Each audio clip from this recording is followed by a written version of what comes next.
You might want to keep some. I win. Forearm tattoos. That's squat. All of them go show.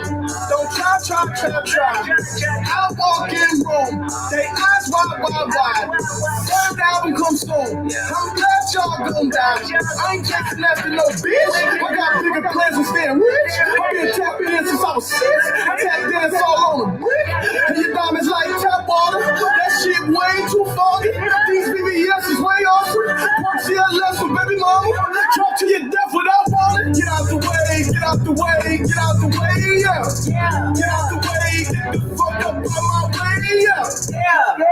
You either with me or against me, ho. You either with me or win. Fuck everything else. Win. These niggas ain't shit. Win. Stop chasing that bitch. Win. Fuck niggas don't stay outside when I play outside. I put the beats on them like drown sound. I got the bow side and LL side. And if you act bad, I'll bring the cow side. Go and get your money, bitch. None of my niggas on some funny shit. I can tell real by who you're running with. I'm all in the field, duck hunting shit. Hit my plug just to re-up and he was like, boop. Here. Legal news is what it was. Flipped the hook up and gave it back, boop. Yeah. 9/11, no malice, baby. 9 bumping, no violence, baby. My trigger finger got callous, baby. My red knuckles got talent, baby. I'm all in the win with it. On Deuce line, I've been with it. She too fine, I've been hit it. Crashed 2 times out of limo tinted my new ride. I'm riding with the touch. Trump better not pull me over. Championship going dumb. Nothing to something I want, bitch. Get out the way, yeah. Get out the way, get the fuck up on my way, yeah. You either with me or against me, ho. You either with me or win. Fuck everything else. Win. These niggas ain't shit. Win. Stop chasing that bitch. Win.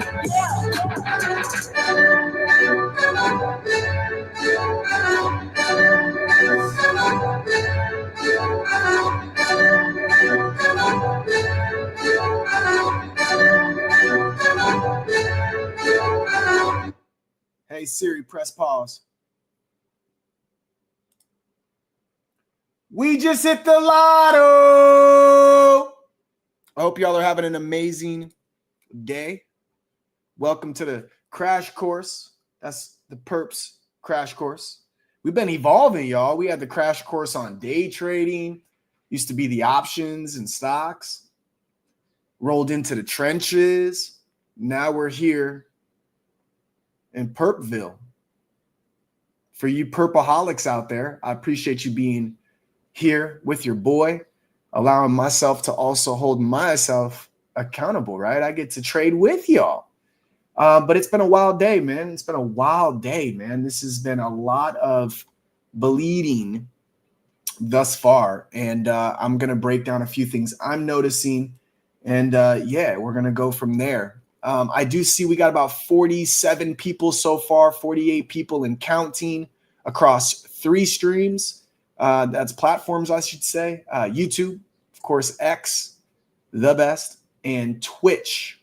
All 3 of those are rocking right now. So no matter where you find yourself watching us live, I just wanted to say I appreciate you for tuning in. Genuinely appreciate it. Give me 1 second here. Massimo, what's good, my guy? Yo, what's up, Ghost? What's up, Massimo? Lotto? Fam. Hold on real quick. Got something. We just hit the lotto. Wow, hold on. No. I need you to say it like you mean it. Come on. Fire. We just hit the lotto. All right. I'll let her have a minute. We'll come back to it later in the stream. But No. we just hit the lotto. That's how you do it.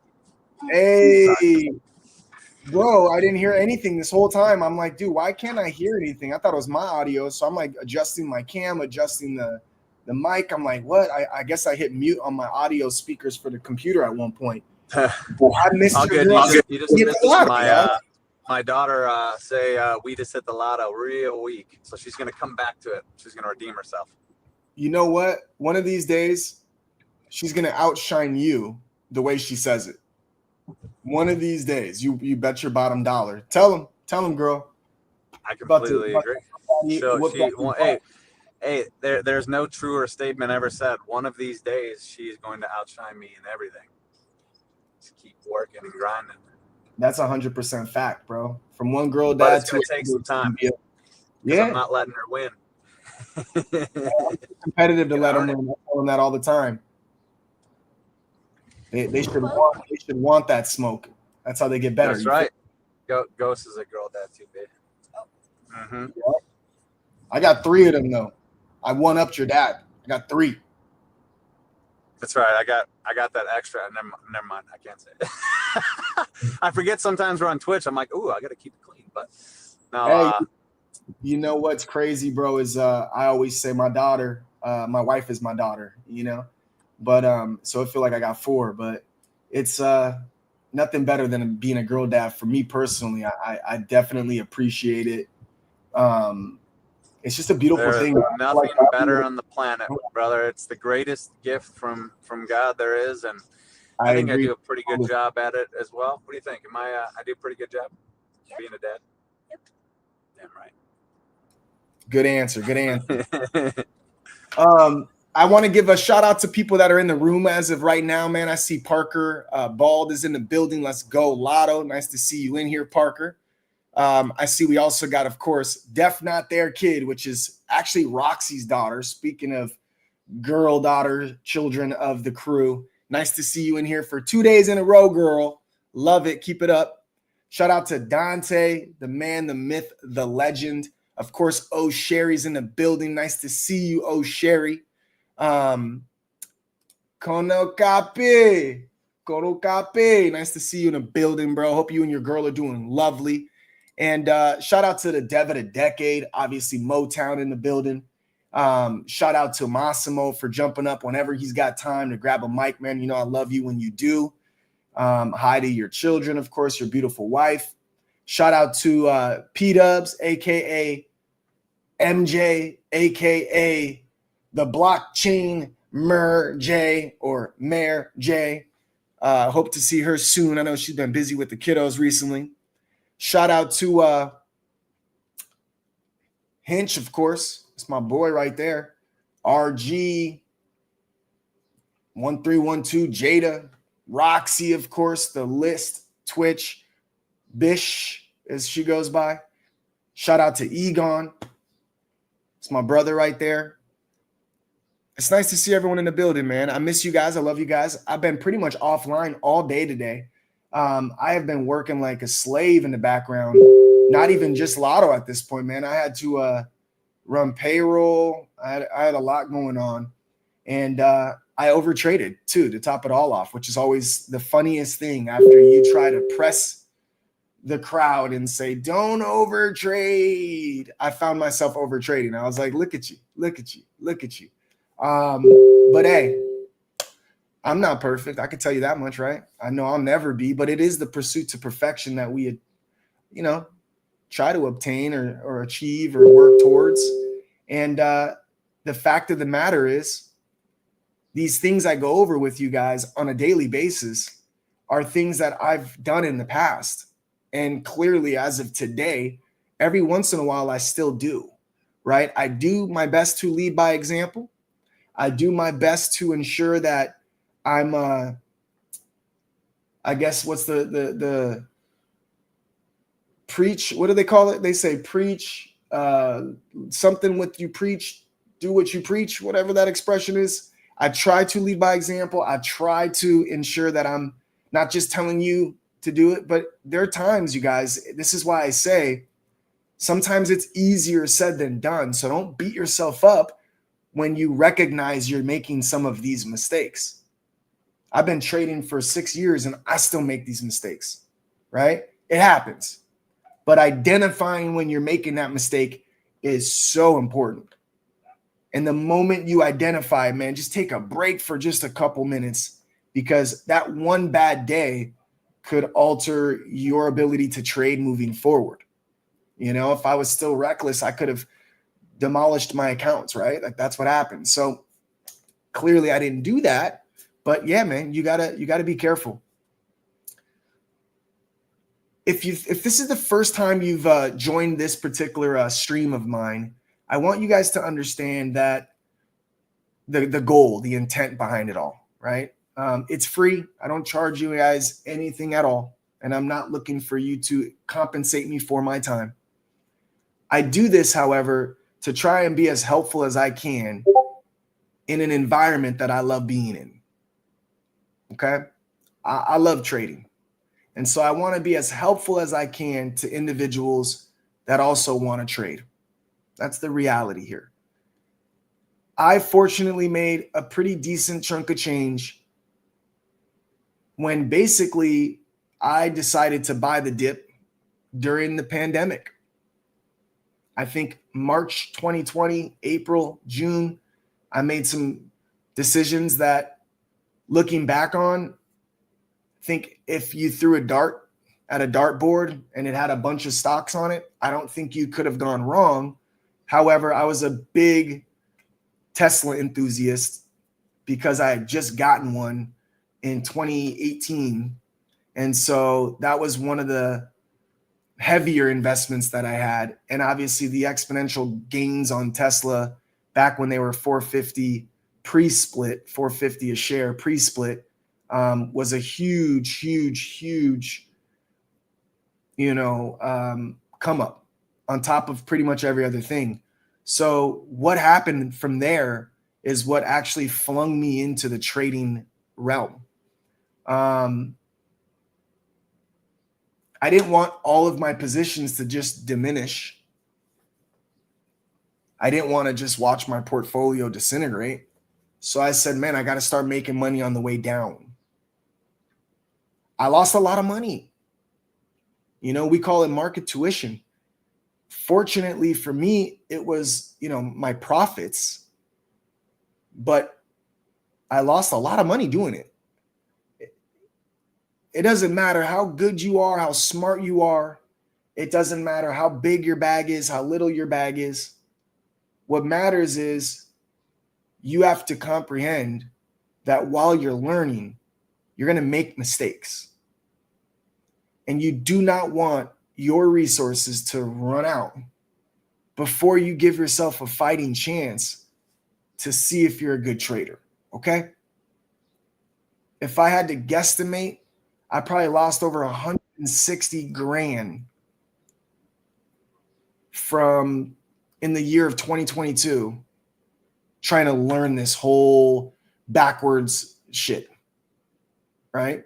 So 2020, phenomenal year. 2021, phenomenal year. 2022 is where I started giving up a lot of my profits. And it was because I wasn't as good of a trader as I thought. I traded to the upside, and I obviously, it was just how I learned. It was what I knew. And understanding on the downside was not something I understood right away. And it was wild. And it took me a long time. I would say all of 2022 is what really got me to the point of where I fully understood how to go, long or short. However, I still love the long. I'm still an optimistic human being. So I always tend to find myself favoring the upside. But I know that about myself. Okay? You got to identify yourself. Typically, where you learn how to trade up, bull market or bear market, that's typically what type of that it's like your first language, right? You're going to be native in that tongue. You're going to be thinking thoughts in that language, right? And it's no difference than in the trading game. If you learn in a bull market, you got to learn in a bear market as well.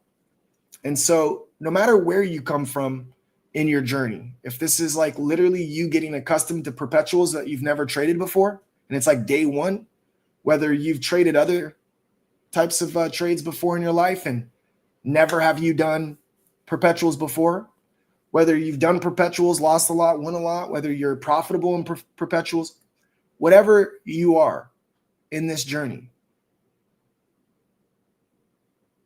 together we can learn from past mistakes, current mistakes, in high hopes to prevent future mistakes, right?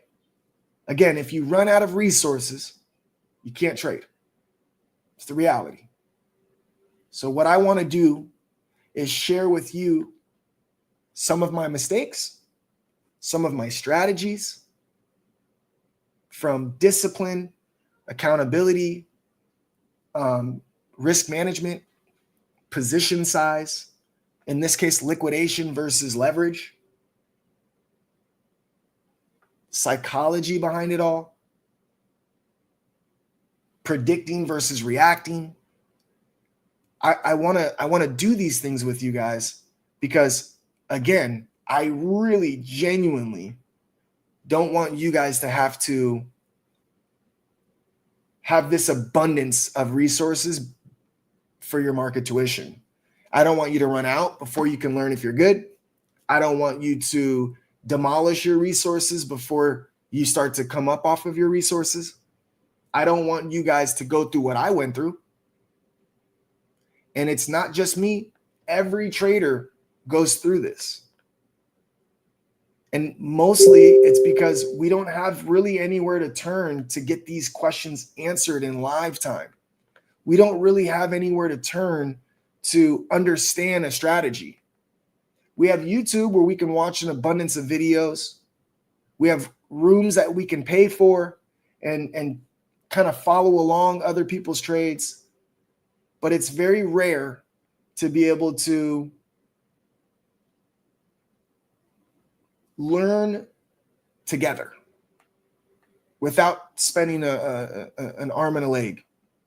And so that's my ultimate dream. My dream would be if I can have people get consistent trading.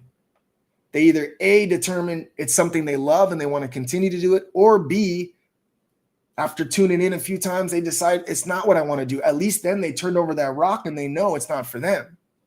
So they no longer have to wonder, should I try it? But I just want to be there for you guys in that route, in that manner. I want to be there for you guys like I so wish I had when I was learning. I do believe anybody in the world can trade. However, I do understand it is not for everyone. And that's not for me to determine for you. It's for you to understand what you want from this. Are you intrigued enough to tap in on a daily basis and really apply yourself? Is your desire to want to trade so abnormally high that you're almost obsessing over it? Because those two elements right there, or components, if you will, those two will tell you you're in the right home right now. If you're kind of like, I'm not sure yet, Ghost, I just happened in to show support and love. I love you and I appreciate you if that's the case. I want you to understand something. Something pulls you here. You don't know what it is. Or maybe you do. Maybe you assume you know what it is. But you find yourself here, right now. And I want to be the person to help out as much as I can. However, I cannot help as much if we don't ask questions. I cannot help as much if you don't give me feedback on what you're running into or how is it going. Let's help each other get better. Let's win together. Winning's cool and all. Winning together is the best. There ain't nothing better than winning together. With that being said, we got 113 people or so in the building right now. If you guys can be so kind, repost it and quote it, and or make sure you like it on all platforms. Make sure you hit us with a live reply. Make sure you hit us with a reply in the actual comment section on X, so that way it starts hitting people's feeds. And man, if you don't have the resources to trade, or if you're not going to be taking trades, or this isn't even your cup of tea, it don't mean you can't share it. The more you share, the more people may come across it. The more people that come across it get an opportunity to sharpen their skills. Now, if you're out there and you're a great trader and you've been profitable, or even if you just trade a lot and you haven't had the most consistency, but somewhat consistent, or if you just have questions, please understand you can always come up here and speak. And I know it's different from spaces and you can't just hit the request button, but let me just explain something to you. It's really easy. You can literally hit us with a live reply, like shoot me a mic. And I promise you, one of us up here will shoot you the link. When you click on that link, it's safe. It takes you to StreamYards. When you get on StreamYards, you'll be backstage and I could pull you up. You don't have to have a camera on. You can have just your mic on, just like a space. You want your camera on, you can do that too. It's up to you. But engage throughout the process if you could. It would be amazing. I want you to understand when you ask questions, these are not probably just your own questions being answered. This is what other people may have on their mind as well that may just not have the confidence to come out and ask. Please understand, no one's going to make fun of you for asking a question that seems so easy to answer. But the one thing you should not do is just assume that what you're thinking is correct. I don't care how good you think I am at explaining stuff, which I hear it all the time. God bless you. I appreciate that, guys. I really do. But I can tell you right now, that doesn't mean you're understanding it correctly, or it doesn't mean I'm even saying it correctly. So never assume. If it's something new, get that confirmation. That way it really sticks in that brain of yours. And again, give us updates along the journey, please. Shout out to Paul. I see Paul's in the building. Nice to see you in here. I love Paul. Nice to see you, Paul. I know what it is. I need money to ditch a job and at least semi-retire and still pay my mortgage. Hey, that's the dream, man. I'll tell you guys, man. What's up, not the mama? I'll tell you guys. No joke. We're all in a hamster wheel of some kind. You just want to make sure the hamster wheel you're in is like the right hamster wheel. You're going to have to go to work to power your dreams until your dreams pay you more than your work did. And even when you have your dreams, it's the hamster wheel. You still got to grind, but at least you enjoy the hamster wheel. So if you got 2-3 jobs out there and you're trying to make ends meet, or shit, you're doing pretty well for yourself and you just want to get some extra pocket change, or you're in a crazy amount of debt and you're just trying to figure out one way or another to start paying it off. All of those equate to the same thing. You want the financial freedom by all means, but what you need to do first is understand what risk management is all about. If you run out of resources, you won't be able to know if you were a good trader. And so if you're not being extra smart with your trades and being patient, you'll watch your position. That portfolio will disintegrate fast. I promise you it will. Now, before we get into too many details about the whole process of perps, and I always start from A to Z just in case there's some newbies in here, I wanted to say what's up to Egon. I know, Egon, you had a lot of family time yesterday. It's good to see you back up here today. How you feeling, Bubba? I did. Thank you. Feeling better. And have you? I know Parker hasn't seen the Star Wars movies. Have you seen them at the very least, even if you don't like them? No, man. It's actually, I've only seen one from front to back Okay. in a movie theater, actually, when I was a kid. And it was actually a really good movie. I don't know why I don't just like smash out on all of them from A to Z. But you know what I'm going to do this summer when the girls are home? I'm going to go from A to Z. I need you to text me the order, bro. And I'm going to go A Right to Z. one. Will do. Well, then this one's for my nerds who were paying attention back when Ghost was talking about, learning from the past and, being able to see the future and potentially prevent things. It sounded like a perpetual Emperor Palpatine there, and I loved it. Okay. I just got a kick out of it. It But sounds to Pa's intelligent. point, I like it. yeah, it could be, maybe. Careful what you say. Don't go down the path of the dark side, Ghost. But no, to Pa's point, because I saw his comment up there, even though I wasn't able to pull it up on the screen. Believe it or not, over the past 48 hours, I have had that thought just because in my industry it's extremely slow. And I was like, yo, what if I just take my 2 weeks paid vacation, ask for a 2 week sabbatical, see what I could do with a month? I'll go down the shore, sequester myself, and just hit it and see if I can just make it happen. Because I feel like I'm at that point, and if I don't take that chance, I'm never going to. I'm just going to be stuck in that hamster wheel. So that's what I'm going through, thinking about, like, just all day long while making money on both sides of these perps. And I'm excited for tonight. I love that, man. Here's the good thing, guys. Don't forget perps are 24/7, right?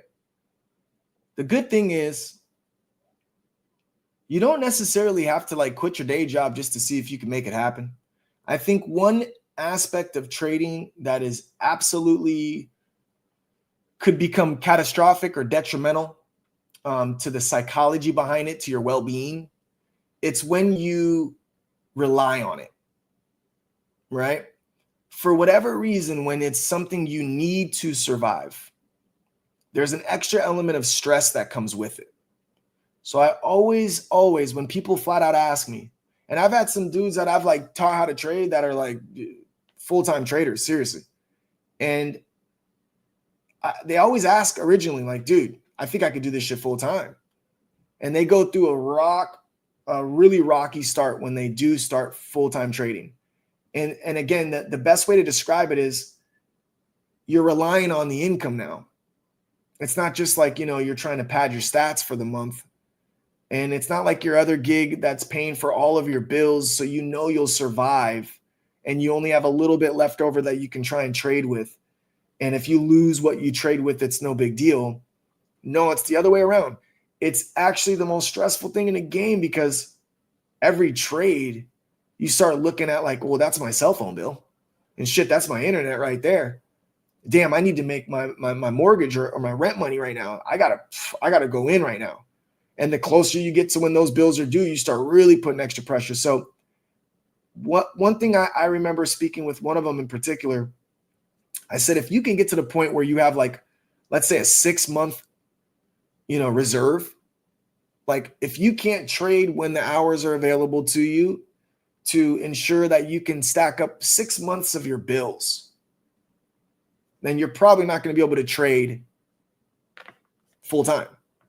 because you need to understand that you have to at least build up a big enough chunk of change from a small account in order to prove to yourself already that you know what you're doing.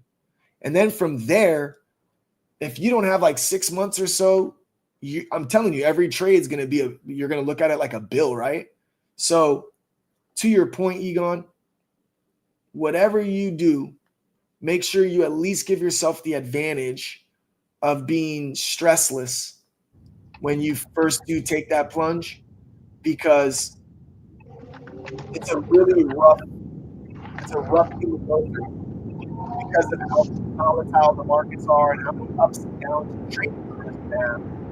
It's a very difficult thing to go through if you don't have enough to be there for you.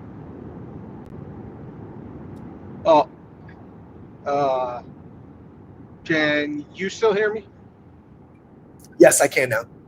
All right, cool. Sorry, yeah, I was going through a dead zone. I caught the beginning of it. I might have missed the middle sentence, but yes, I wanted to first off make it clear to everyone in here. I was by no means talking about just perpetuals, because I trade on the whole across all of the market, stocks, options, the whole thing.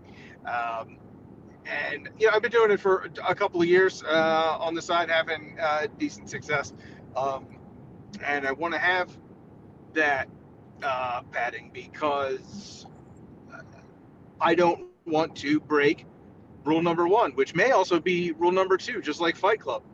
You can't be emotional. Like Ghost is saying, if you take one of those trades and you think about it as a bill, boom, your emotions are already in it.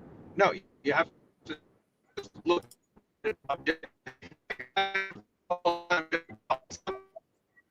Hey, we're losing your audio, Egon.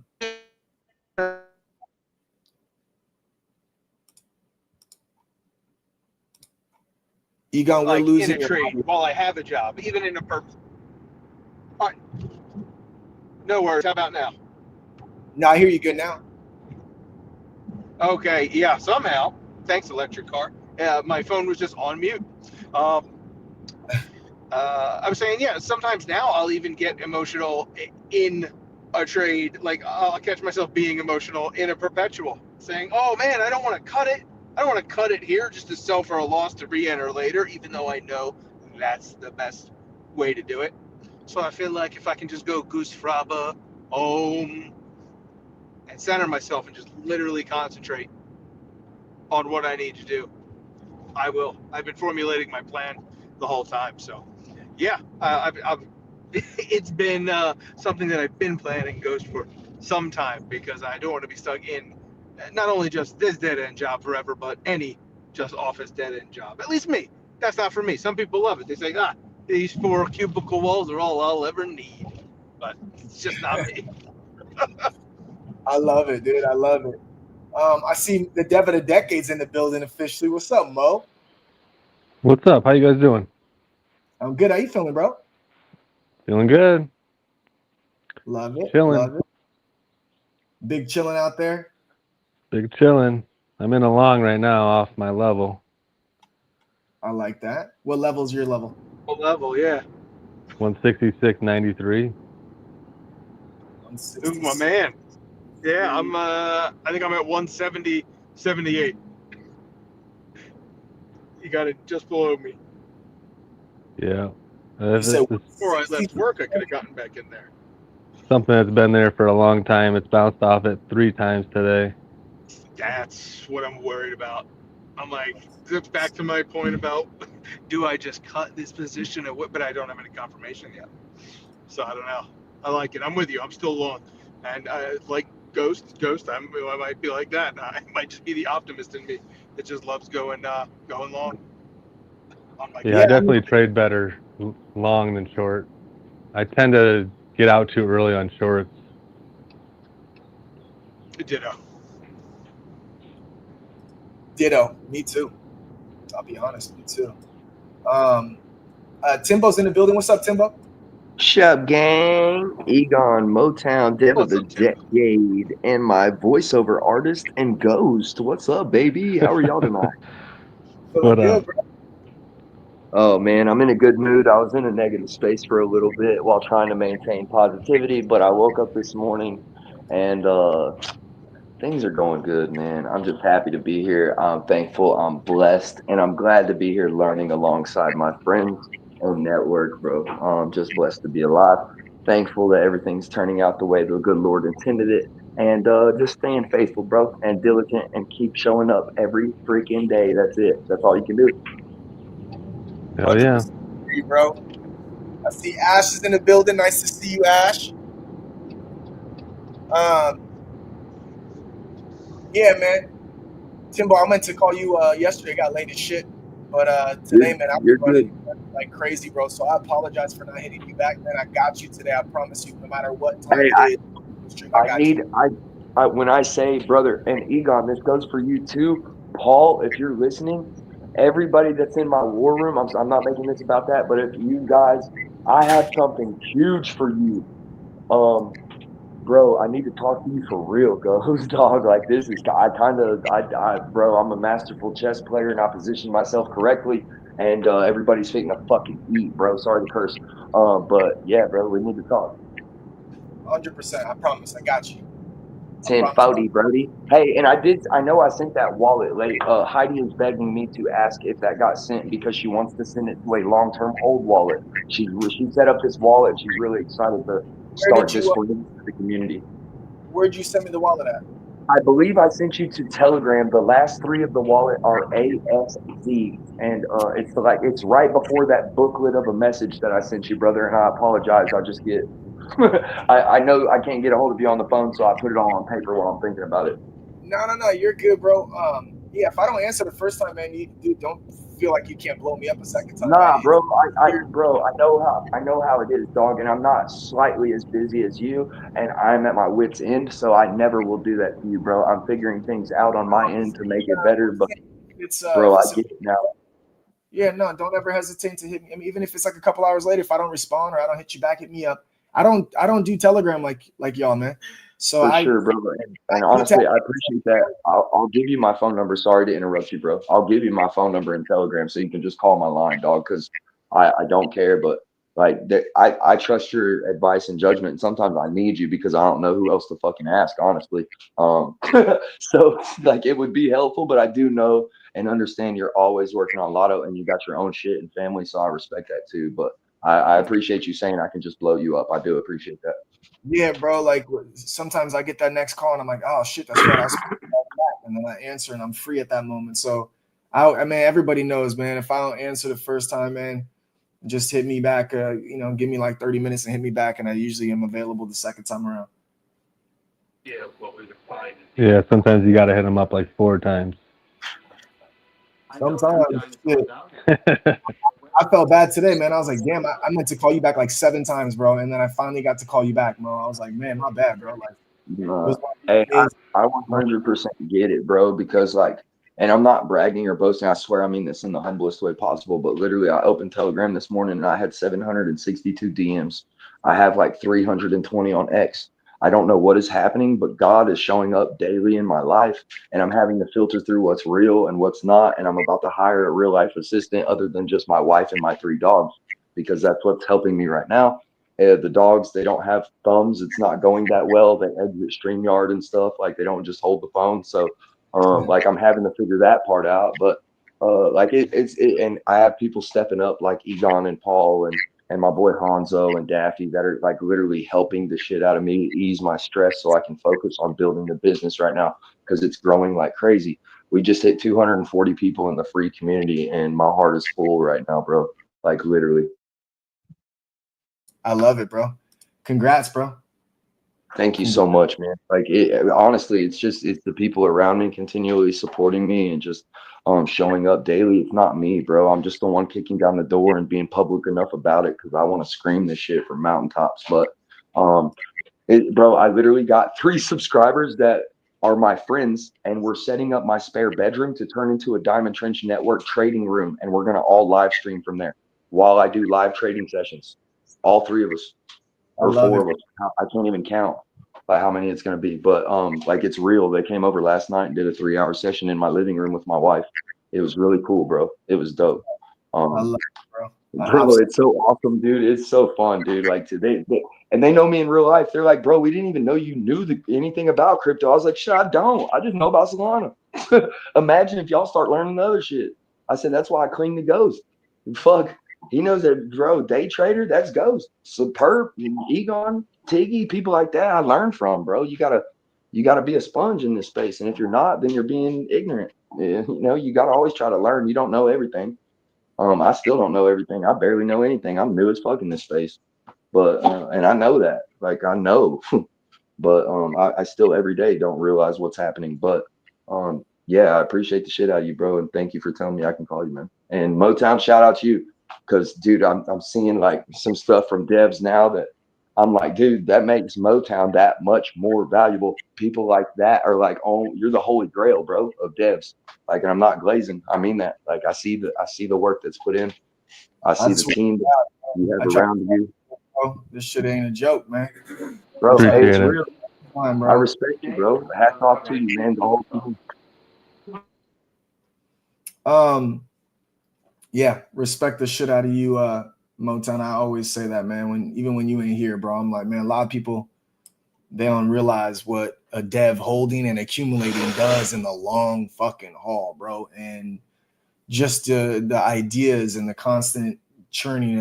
I know we talk about it all the time, bro. It's like sometimes you don't even want to go to bed. You just keep thinking, what's the best route to take for this? What's the best route to take for that? And it's frustrating for me at times because I don't think anyone really understands, or at times, sometimes I feel like we could take that for granted when we shouldn't, on how sturdy of a individual you really are, bro. And I got the pleasure of getting to know you on a one-on-one level, bro. But the community don't get a chance to hear you or see you and really see the side I even get to see. So I love that you pointed that out, Tim Boy. It's real, bro. This is it's a real human, man, putting in some real work to ensure that we do shit the right way. So, mad respect. Of course, bro. Hey, and I just want to say this, and then I promise I'll shut up, bro. In the network, I have a war room that has my moderators and some of my most trusted confidants in there. Ghost, I would have added you to that a long time ago, but I know you're busy and you're not on Telegram like you just said. I'm glad you said that because I don't feel bad about not having you in there, or you would be in there. But I'm going to add you today just so you're in there, and it's a bragging right for me to have you in there. I hope you're not mad at that, but bro, I'm working on something right now behind the closed doors. You're already in it. You're holding. We've talked about it. Blah, blah, blah, blah, blah. That, and in the network, we have started a voting system for us to have a long-term list of conviction plays that the network 100%. Hey, you gotta do me one solid, bro. I'm so sorry. One solid. What? In the beginning of these sessions, I'll shut up. Yeah, no, you're gonna shut up. But I'm very respectful of people's time. I know that some people come in here and start off. No, it's not your bad. You could talk all you want in a little bit. I promise you. You're good. Let me get this in for people to really. My bad, brother. I'm sorry. You're good. You're good. So a couple things real quick, you guys. The price action right now is pretty wonky today. I mean, it's been a clear curl and drop. I mean, you can't get a better setup to short of what we've seen all day today. We've seen this uptrend that we've had completely get poked and rejected, and poked and rejected, and poked, and we'll see if that trend continues. This is a 4-hour chart, and you can see how many times it's came up and rejected. If you go to a 1-hour chart, it's the same boat. Multiple times it's coming up. And even when you get that one candle to close above it, it's next candle's dropping and you just get a deviation. We've seen this multiple times. And in my opinion, the reason for this is you have a lot of resistance zones above each roundabout. When we came up for this area here, you got a huge breakthrough on this downtrend, but then you have a former uptrend that was holding as support which was also a former resistance zone above that exact same area. So you got to think about that. Not only do we have to break above resistance, this white line, we have to break out of the trend line, and then you got to somehow break back above this uptrend, only to come up to a psych level of 175. I mean, that's literally 1, 2, 3, 4 zones to clear in a $2 price range. Same thing happened again when it obviously rejected hard off of that and it kind of curled back up again after rejecting this multiple times, and you get that breakthrough with strength. We still have to understand we have that same resistance right up here, in which we're going to have that same resistance and psych level up here, plus this original trend line that we're trying to breach.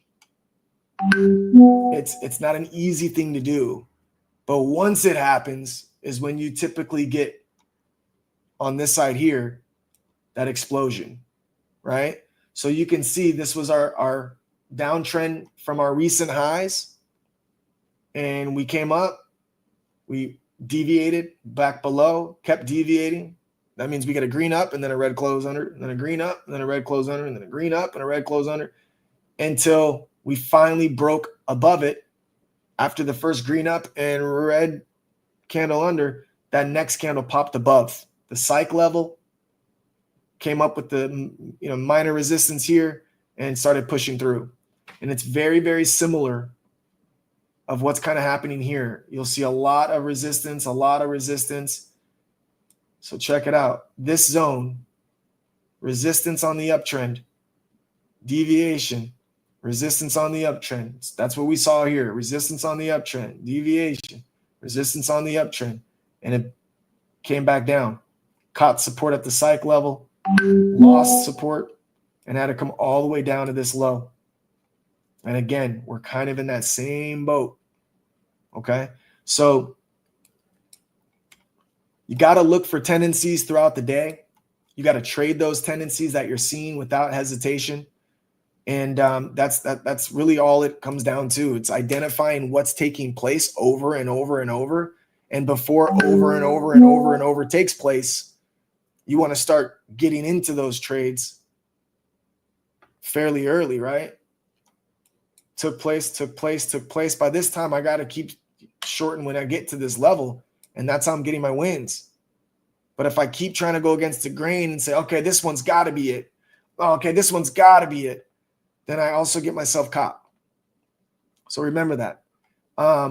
If you're new to perps, we always like to start from the beginning. I know there's a little over 300 people in here and counting, and so I want you guys to understand what we're up against here. This is jupe.ag. As of right this moment, this is the platform that I use to trade perpetuals. When you get to this website and you click on perps, you're going to see you have an option to do Solana, Ethereum, or Bitcoin. It's entirely up to you on what you choose to do. They all move fairly similar. Not too much of a difference. The reason I use and trade Solana is simply because we have a coin called Lotto, and this is on the Solana network. And so typically what it's doing is typically what it's doing, right?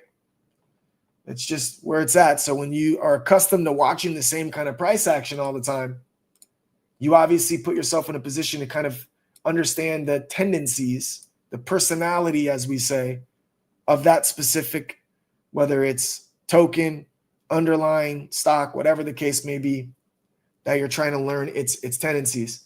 And then you can start to create the strategy around it.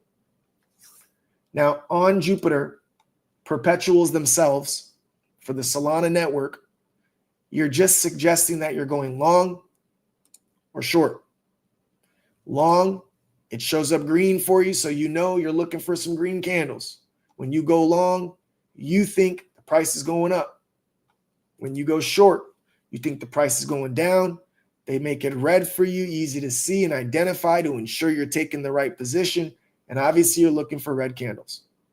Now, because this keeps wicking down and keeps dropping below, I am going to take a small position, very small, because I don't have time to monitor it like I want to. I'm going to make sure that 175 plus is my liquidation so that just in case it does come back up to test, I'm not putting myself in harm's way.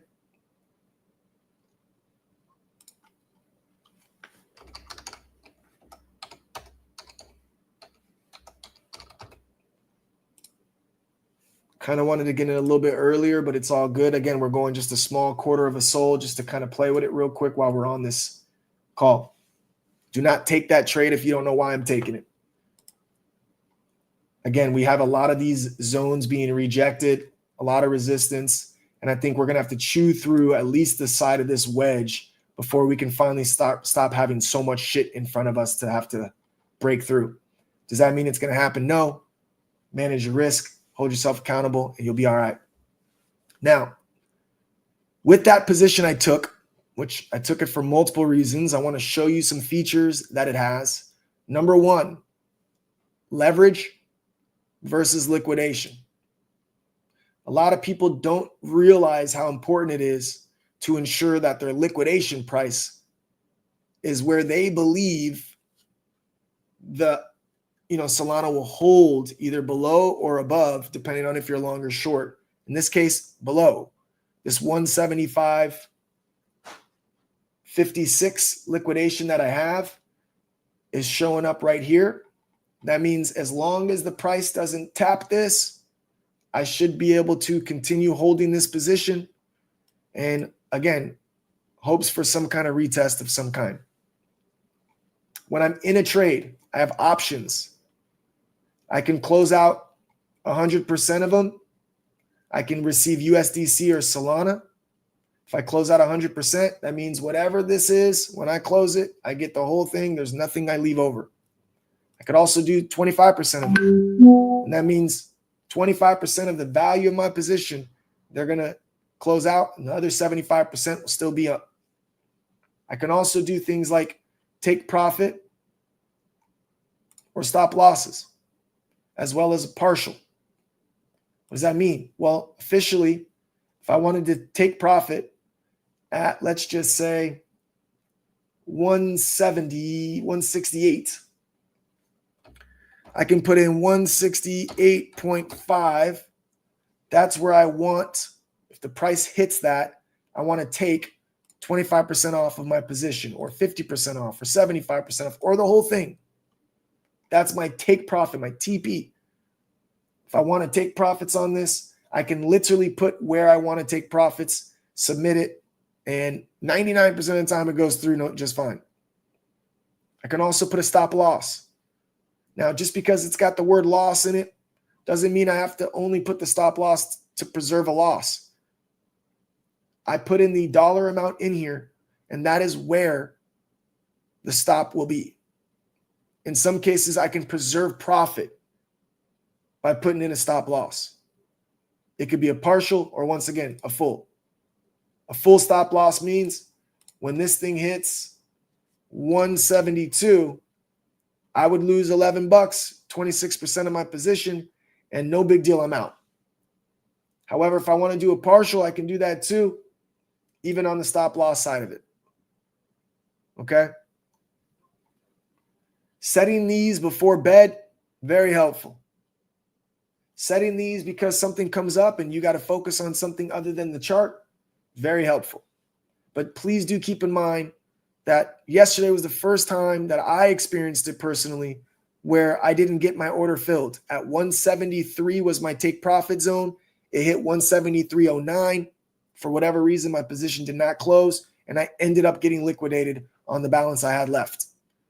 It's going to happen. But setting it more times than not, I've been fulfilled, no problem. Collateral. Okay, that's how much I can lose on this trade of my own money. And if you go up here, whatever I put in here is my collateral. That means a 0.25 is the worst, the most that I can lose on this trade. In order for that to happen, the price would have to hit this. I'd have to get liquidated. Otherwise, I don't have to lose the full 0.25. I can always close it out at any time. Some of it or all of it. Now, leverage versus liquidation. When I go high leverage, I'm very close to the price, about $1.10 or so away. That means if I were to enter this trade right here at 172.61 right here, I would get it liquidated. That's a very small amount of room. However, you can see that even though I'm only using a 0.25, I'm technically available with 23 sold. So if it goes down $1, I would make 23 bucks. Opposite approach on this side. Okay? And we'll use one soul to make it easy on math. But if I'm going in on a soul and my leverage is 1.1, there's really no difference than me just buying one soul if I'm going long, because if it goes up $5, I'm up $5. On the short side, I can short it, which I can't just do that on the open market, right? So if I do want to short it and I do a 1-to-1, that just means if it goes down $1, I only make $1. But the liquidation is extremely high, meaning it's pretty impossible, at least anytime soon, for me to get liquidated. So I like to find a range in between that makes sense for my trade. In this case, I'm banking on it not hitting a higher high with a little bit of wiggle room. And that's why I placed mine there, for example. If I'm on a long and I'm going long, then my short's going to be down here, a lower low. That way, I'm just basically betting on it not going any lower than it's gone all day. And if I'm right and it goes up before that happens, I have a chance to take some profits. So that's how this whole system works. If you have questions, feel free to ask. Nova's question. Nova had a question.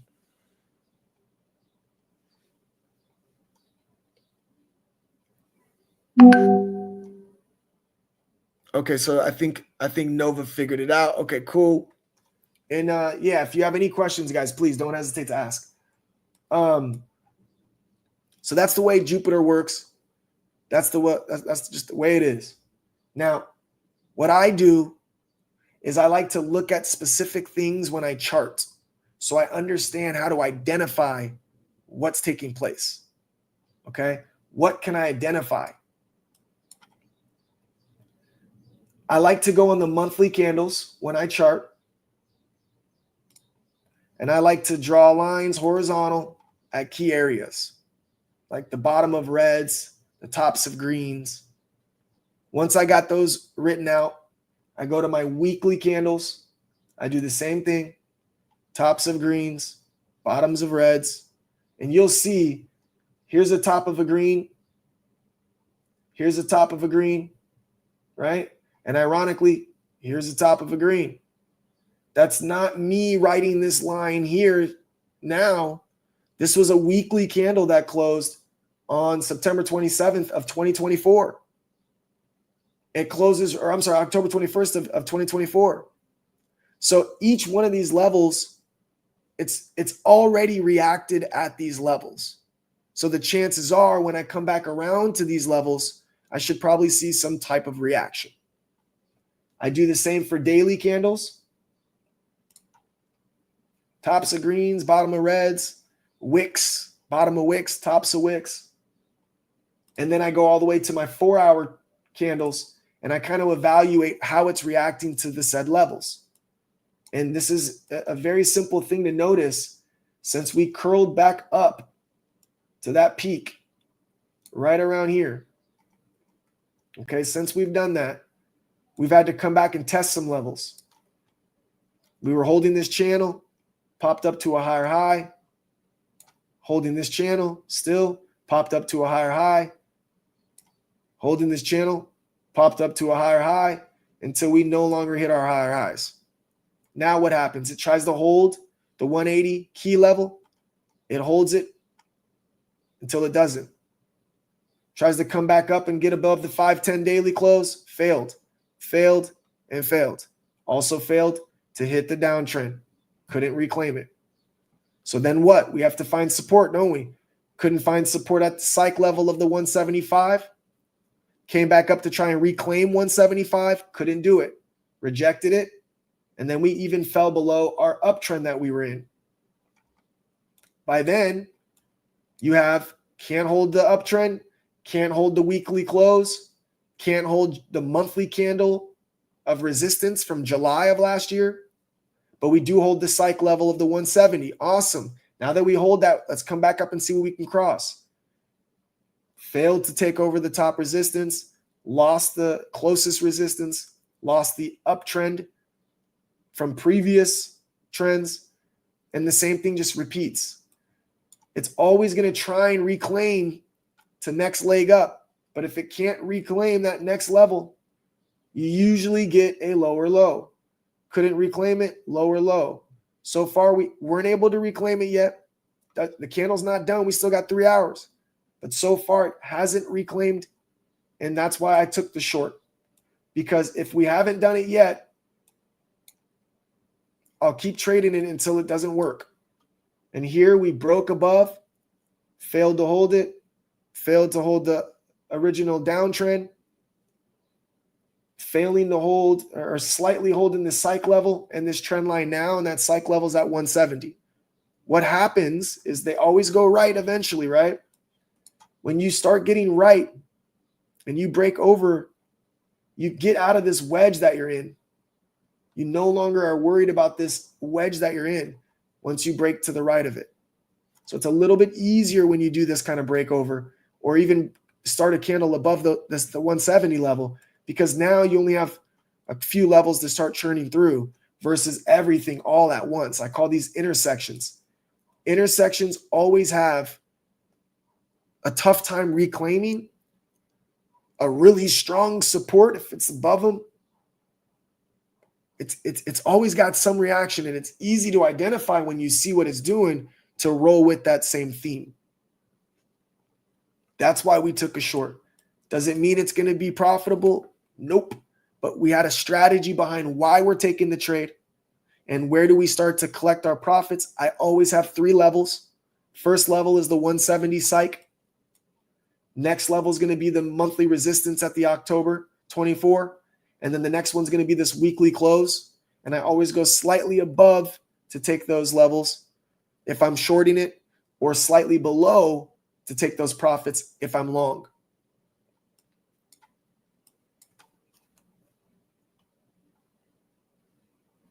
Now, again, I only did a very small position on this particular trade, a 0.25.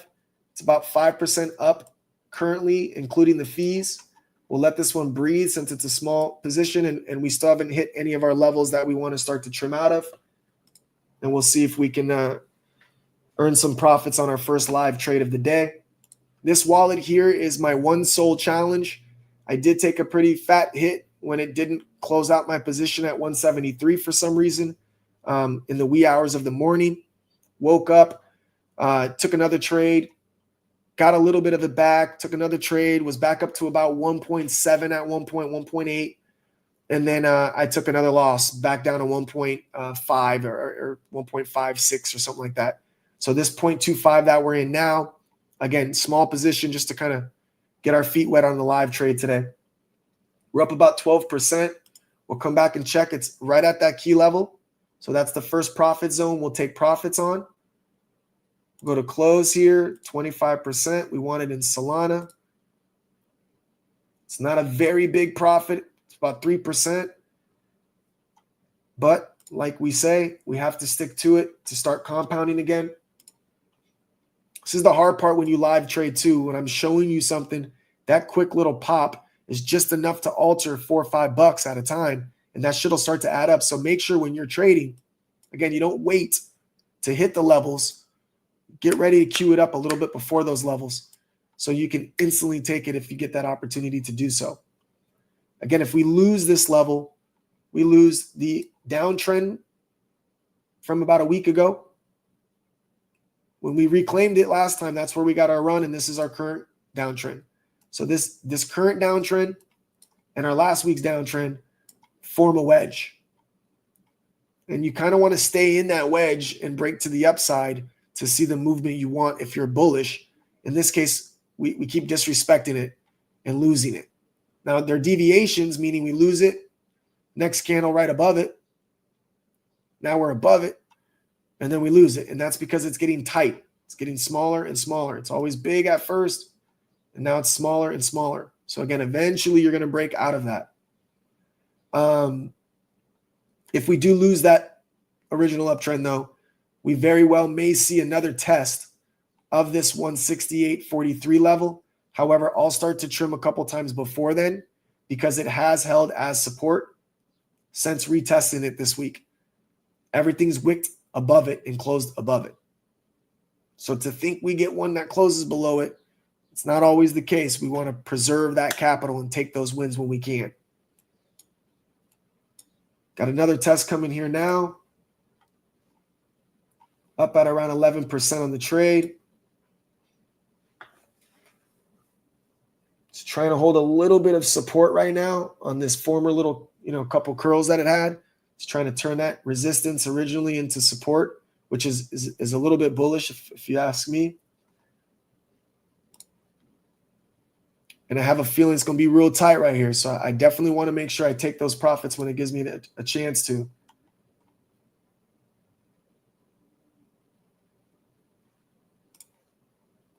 All right, we're losing the wedge a little bit. Okay, wedge was officially lost up to 16%. We'll close another 25%.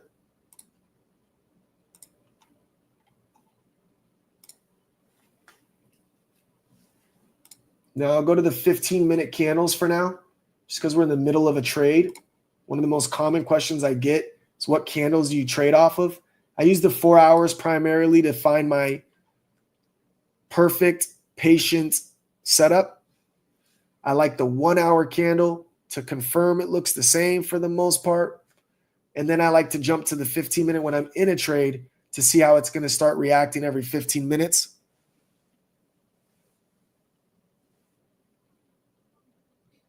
Compounding is very, very simple. When you have $100 and you trade and you make $5, you now have $105, right? So 5% originally was $5, but now the very next day you have 105 to start with. If you're getting that 5% again, you're going to get $5 and a dime. And so now you're compounding, right? You're essentially making money and you're adding it to your snowball so that you can start to increase your trades. At least not for nothing. The percentage is the same of your wins, but it's a bigger dollar amount now because you're compounding. So it's essentially just letting the profits gather in on the actual portfolio so that you can essentially make a bigger return off each one. So we lost the 170 level. We're at about 18% on this trade now.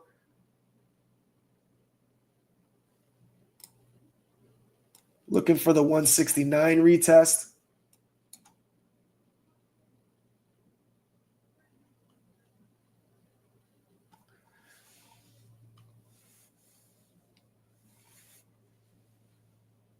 What's up, Patrick? How you doing?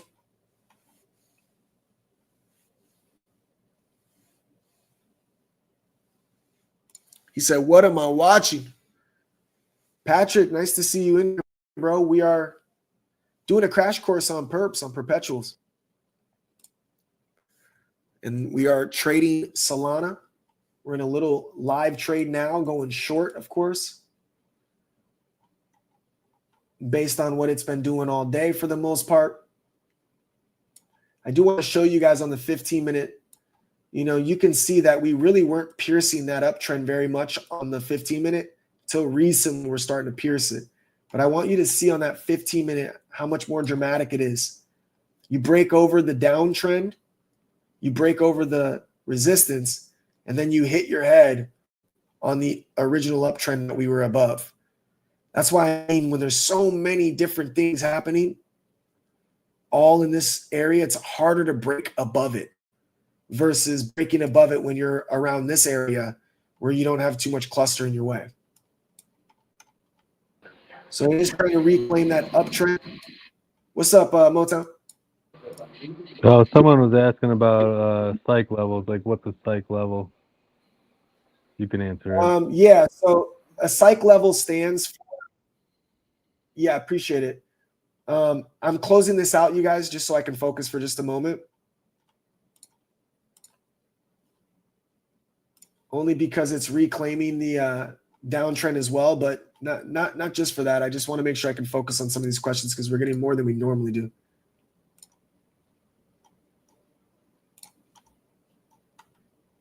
Okay. So a psych level stands for psychological level, and they're usually just roundabout numbers. So 170, 175, 180, 200 is going to be a big one. 150 was a big one. That's what a psych level is. There's just usually reactions from the mass when you hit those increments. And so 150 was our psych level, and we just couldn't break above it. And if we did, it was temporarily. So there was no demand above it, but a lot of demand below it. Well, once you flip that, and that psych level used to be resistance, meaning you're hitting your head on it. Once you flip that, and now you're hitting your ass on it, it becomes support. That means demand's coming in now, and you get that push up. So it's all about when is it a good deal? It's not been a good deal at this uptrend, but it has been a good deal at this support, right? So when you start to see every time it's hitting its ass and wicking off of it, eventually, this is where your demand is. Eventually, that's going to start to raise because it won't come back there, right? So maybe there's demand right at this 167, 168 range. However, starting to get wickish off of here, then we can start saying, okay, there's under 170, bulls think it's a good deal. Right now, over 170, they don't think it's a good deal. So that's the way I look at it. It's every level's treated the same for me, but psych levels are always important to identify when you're at one to see what it does. So on the 15-minute, we got about 3 minutes left. We got a bulk, a nice little hot zone here trying to get up, but once again, hit its head. Well, that line's further away now, isn't it? So again, we're starting to free up some space versus being so jammed with psych levels and uptrends and downtrends and resistance. We're starting to break through that. So it's important to notate, if we keep holding here, which we have, and we get to the other side of this wedge and hold it, we don't have as much clutter in such a short dollar amount. It's a good sign to start gearing up for the longs.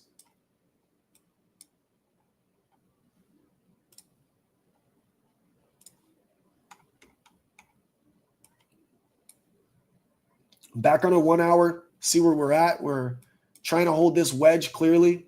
On the 1 hour, you can kind of see a little bit of a cup kind of forming, perhaps a little cup and handle. It's wonky to say the least because we have a big wick here with this big back red candle. So I wouldn't consider it a clean cup. But anytime you get a decent time frame where you're seeing that curve, a lot of times that does result in a little bit of a leg up. Again, once we clear this area here, if we can stay on top to clear it, it's going to be a nice little retest. Hopefully we'll hold and get some nice pump to the top after we've had some retracement on the selling side today. Looks like Bitcoin's right around even today as Sol's trying to make up for their little bit of a oversell off today. I will point out this as well. A lot of times when I see that there's a huge liquidation event, if you will, that's usually kind of the wake-up call for me that, okay, the L's have been taken. Last time we got an alert of a liquidation, I believe it took a little bit, but I believe we started to curl from that area. And I think it was also ironically right around that uptrend test that we kept trying to pull off. Because you can see how similar this is, you guys. You hit your high at that most recent time. You come up, you can't close it. A lot of clutter by it. You break it for a little bit. You reject hard. Come back up, still can't reclaim it until you do. Then you get that takeoff. And if you look at it, it's identical to a degree. You got your peak. Can't claim that peak. Still can't claim it until you do. So you can consider it a 1 time, maybe a 2 to 3 times, 3 to 4 times, 4 to 5 times. And that's what it took Well, you can see here we got 1, 2, 3, 4, 5, and this is the 6th time technically. How many of those can fail is anyone's guess, but it is important to note it can't fail it forever. And there's no crazy bearish events that are taking place. So it very well can see a break to the upside here. Hopefully we get one tonight. That'd be amazing. Ghost, can you show me the 3 p.m. today candle? The candle at 3 p.m. today. It's so small on my screen. Just read me the open and close. My 3 or your 3? 3. Oh, right, 3 p.m. Eastern. So it's noon your time. 3 p.m. Eastern was an undecisive. It opened up at 169.58. The high was 170.84. Failed to reclaim it, and it got as low as 167.73 before retracing back up and closing green, but still below that 169. It closed at 169.77. Thank you. Yep. So right now, even though we're on a red candle, on this hour candle, again, we're still trying to hold 170 as support. That's a psych level. If we can hold 170 as support, we only have to worry about breaking out of this uptrend. This downtrend, breaking up above it. And again, we don't have too much in our way at that point. It's a lot more freedom than what we've been experiencing on these curls. We've had a lot of intersections on the curls. Intersection on the 4-hour, intersection on the daily close from May 10th, intersection on the uptrend that we lost, became resistance as well. You can separate all these levels and see what's clearly happening, right? You're trying to hold this former uptrend that you've been riding, and then when you lose it, you try to reclaim it and you fail.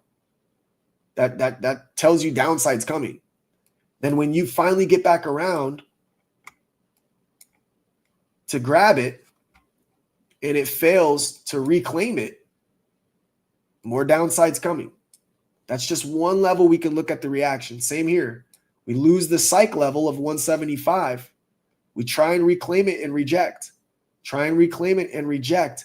Downside's coming. We lose the level, try and reclaim it. We can't. Downside's coming. We lose this level. We try and reclaim it, reject. Try and reclaim it, we reject. More downside coming. Right?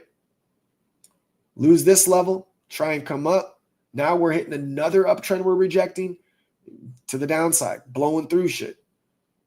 Okay, this is our supply zone, bro. There's a lot, demand zone. A lot of people are buying at these levels, and that's when you see it recover. Right? Once again, back up to the uptrend, failed it hard. Lost the trend, lost the psych level, failed it hard, retracement. What am I looking for? I want higher lows. Higher low, higher low, higher low, higher low. If it gets below here again, it's like, okay, dude, the selling pressure is not done. But if we can hold this by the time this one closes, okay, it's not a green candle, but it still didn't go as low as the previous. What do higher lows mean? Eventually higher highs. Higher lows will get us above a trend. Downtrend, former downtrend. Got the inflection here, intersection here. We got the psych level here. That's a hard thing to chew up. So if we lose this and we finally come back up and we're back under here again, now we have multiple levels to get through. We want to break over this, man. If you're a bull, you want to break over this. So there's a lot more room to breathe on these positions.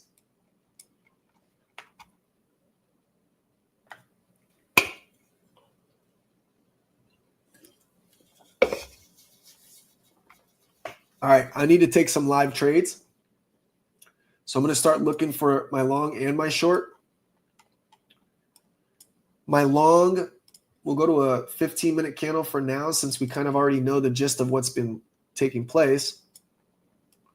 Obviously, if I get another opportunity to go long here, I will.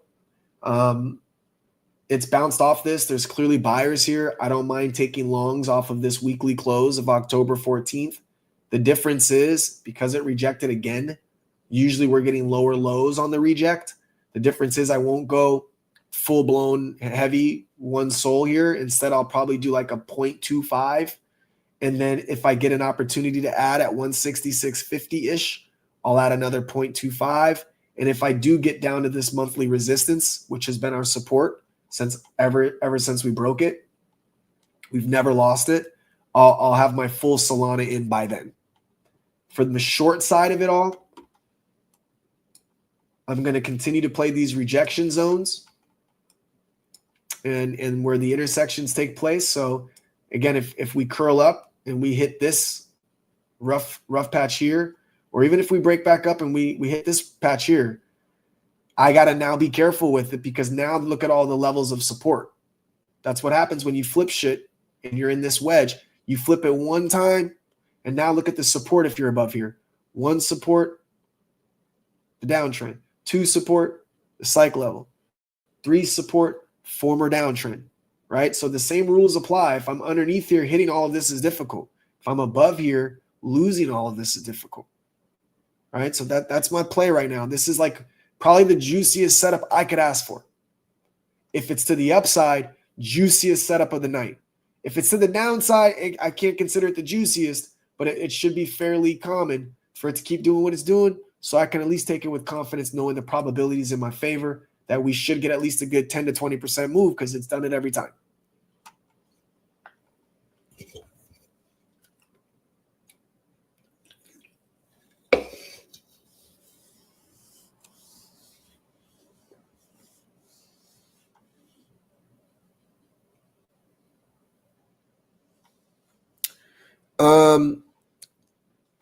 So this is actually Solana. Just to kind of give you an example, the volume on Solana, we'll go to 4-hour candles.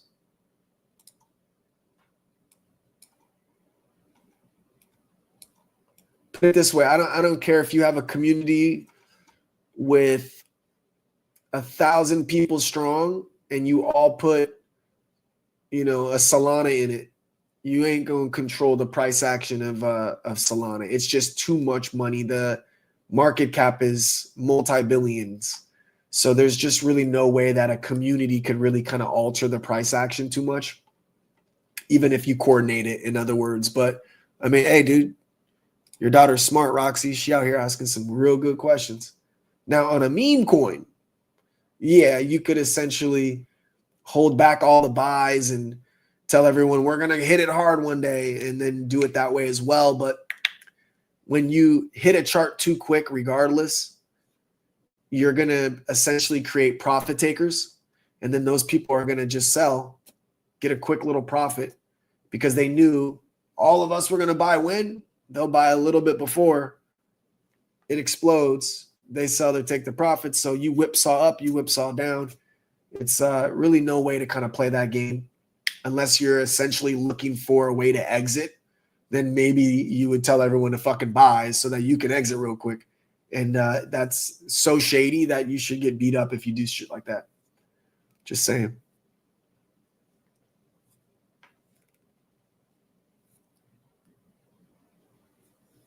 Yeah, there's just too much resources in Solana to really control it, in other words. But definitely can do it with other types of coins for sure.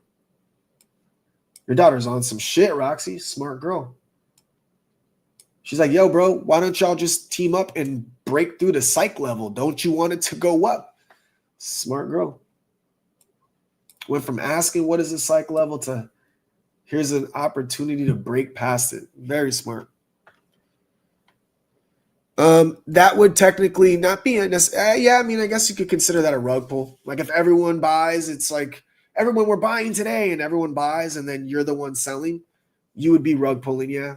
A rug pull essentially is when a developer who develops the coin, creates the coin, that person would then wait for it to run hot and then just sell every token they have, which, mind you, if they created it, they were first to buy it. They have a whole bunch of tokens in comparison to everyone else early on.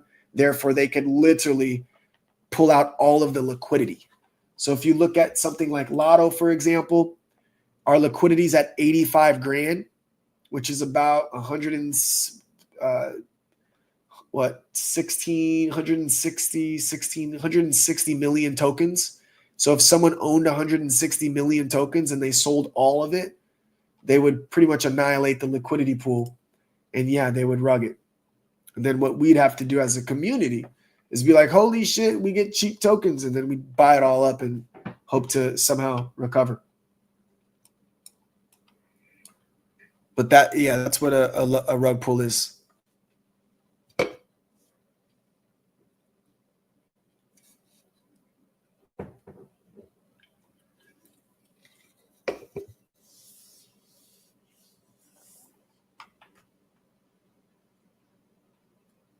I love it. We still got 2 hours to go on this 4-hour candle. Obviously, we still have our rejections happening like clockwork. The 1 hour is getting a little bit tighter. We got about 34 minutes to go. We're about halfway there. The 1 hour candles have pretty much been super easy to read and respectable. Besides the first deviation, which once again, you never got your confirmation to open and close above on the 1 hour. So you couldn't have gone long here. It's rejected every single time it's faced it. And then the most recent time it broke above, once again, that next hour candle closed below. So you wouldn't have technically had all the confidence in the world to go long, and it was true to form. It rejected hard. And then now we got our next 1 hour candle to come back up and touch it. And once again, it rejected hard. This next current 1 hour candle rejected it so far, but is also creating some type of an indecisive, trying to keep the wedge. Bulls are trying to keep this psych level of 170 intact. They want that to be the new support. Now, instead of the demand being right here, by them doing that, they can create the demand zone to be right above here, which should start to give us that opportunity to get the next leg up, as long as there's enough bulls present.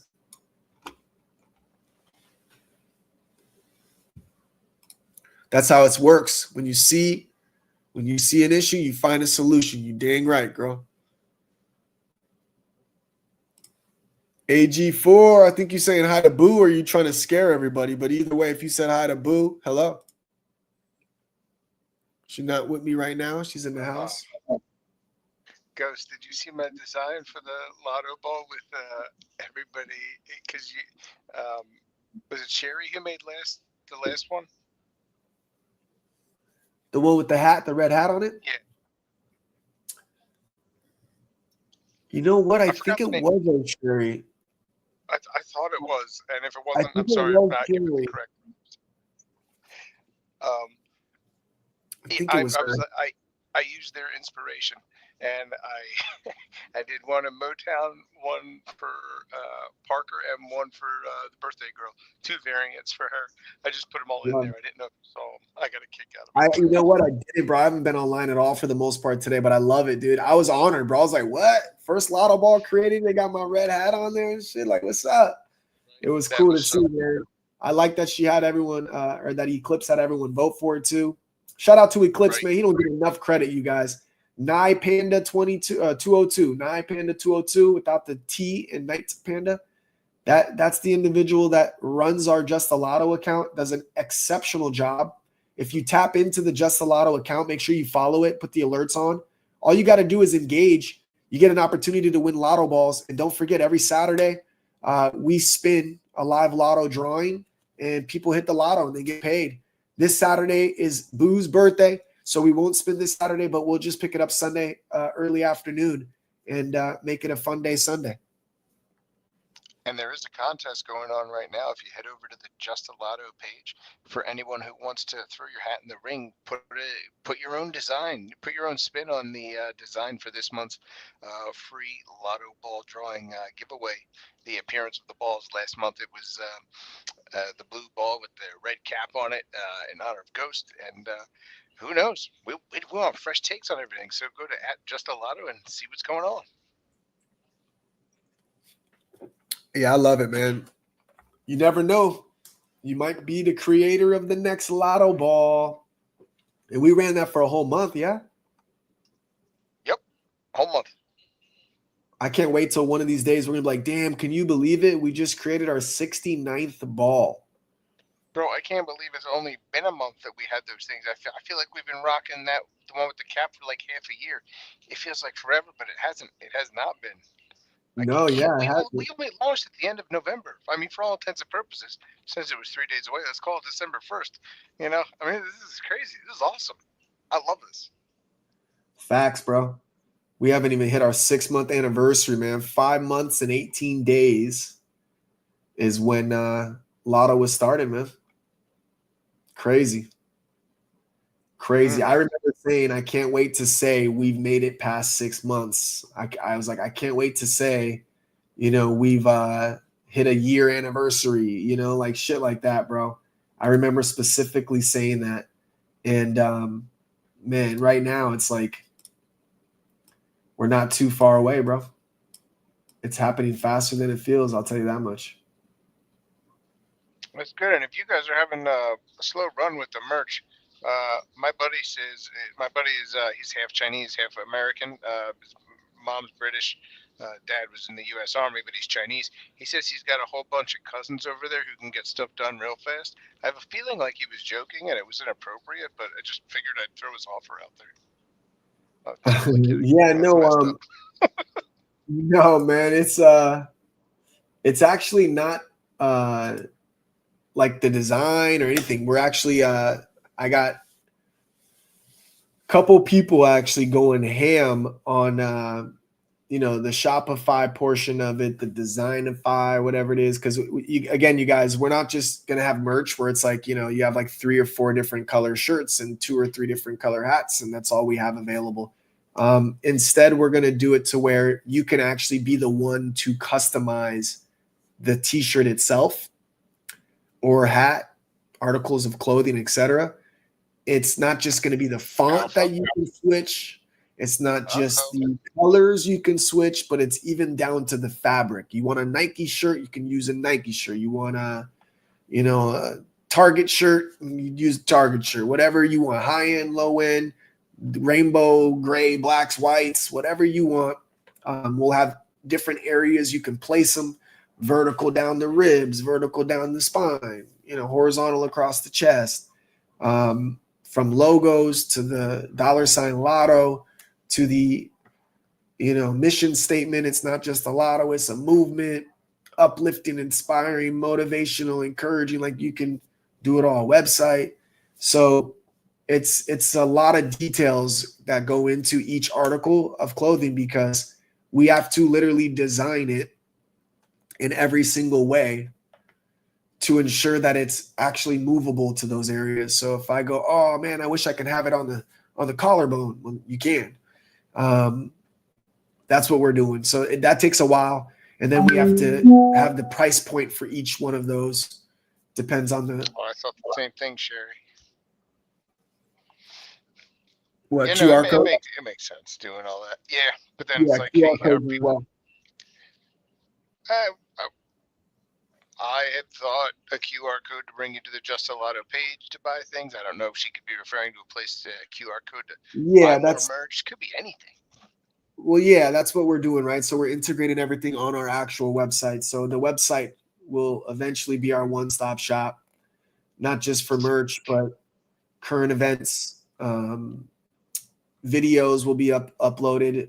Our live streams will be announced. The calendar system, you guys, it's not a joke how much shit we're putting, towards this site to ensure that no matter where you are, you can tell someone to get familiar now with just going to justalotto.com, and then from there they can navigate every which way they want, from merch to the NFT store if they want to grab one of our Lotto ballers that's sitting on the shelf, which enters you into a lottery every week. Gets you half off poker. It'll have the poker events. It'll have who's won, how many times you've won, how many points you have for the tournament itself, the main event. It'll have our winners of the lotto up there. We'll put your X handles up there if you've won before. We'll let you guys have sections to write testimonies. It's gonna take a while. Like I said before, man, don't even think about it. when it's there, it's here, and when it's here, it's there, and you'll be able to start enjoying it then. Just to be on the safe side, just pretend it's a month away. Heck yeah, let's do it. Right. Well, although I did hear a rumor for 1995, you can actually send your articles of clothing for that extra $20. It'll be signed by all of the devs. It's going to be mailed from house to house to house, and you'll get individual signatures. Just kidding. That's all a joke.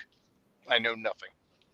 That's actually, you know, he just spilled the beans, dude. I was gonna sign your shit. No, I'm playing. Oh, I yes. usually charge more than Send in your items now.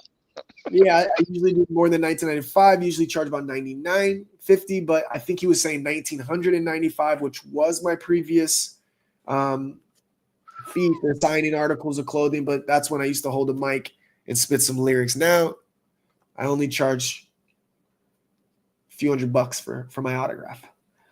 Shout out to Jay Ship, man. Nice to see you in here, bro.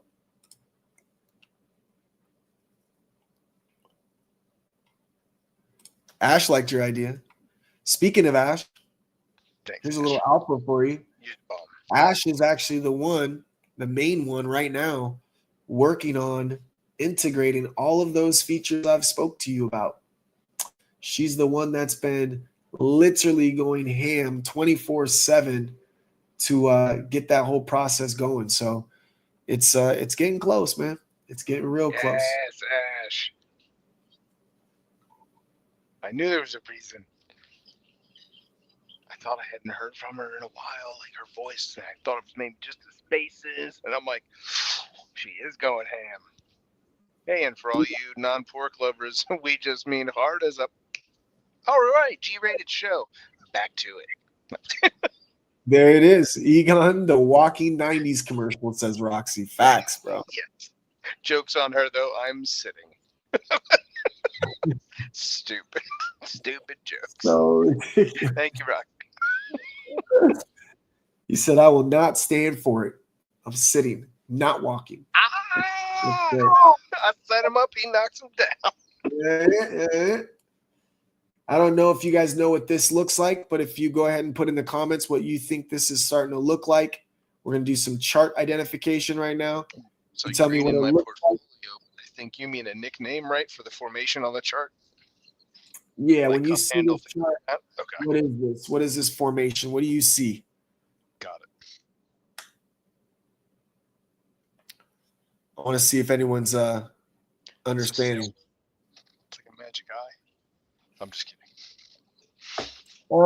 Sherry, not quite a head and shoulders. A head and shoulders is this is way too wonky to be one, but a head and shoulders would be you have the head and then you have the shoulders on each side. The head is always above the shoulders, and that's how you know more downside's coming, because the arm came up for that first shoulder, and it just means you would come back to finish that arm on the back shoulder.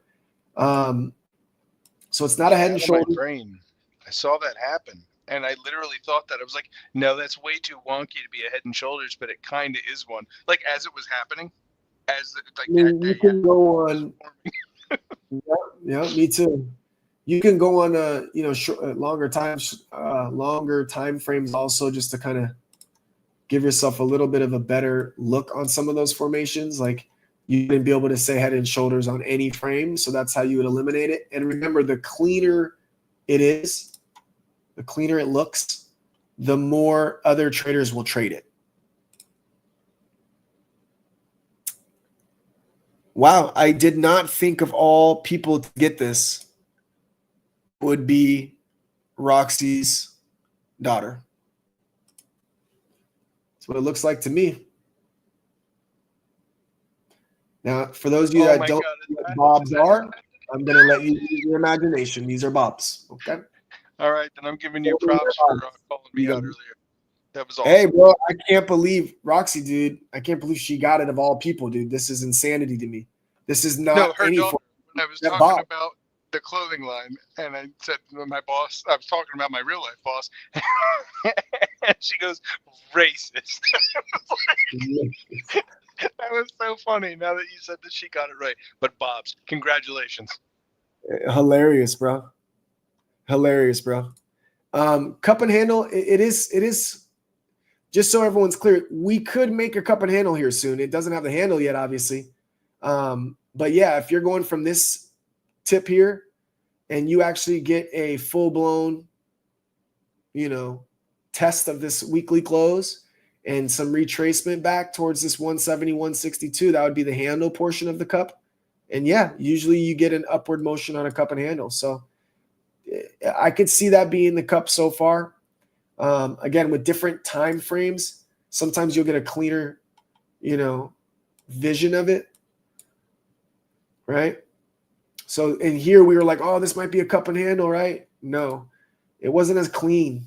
You got a lot of like jagged shit in this handle, so sometimes it's kind of hard to see it. But from here, you can clearly see the curls happening. It's definitely a curl. But to get the official cup and handle, we would need to bounce pretty hard. And that would be that 170, 230 area maybe. Consider a tight little cup. Go to the 1 hour. And you probably need to get to that 173 area. Yeah, get that full-blown cup headed in there. And again, you want the handle in order to take it. What a cup and handle does, you guys, you see a sell-off that gets, support and demand increase, and you get a lot of buying pressure, and then you have profit takers for the handle. That's why once the profit takers are gone, usually you get that next pop off that chart. So definitely looks pretty solid so far.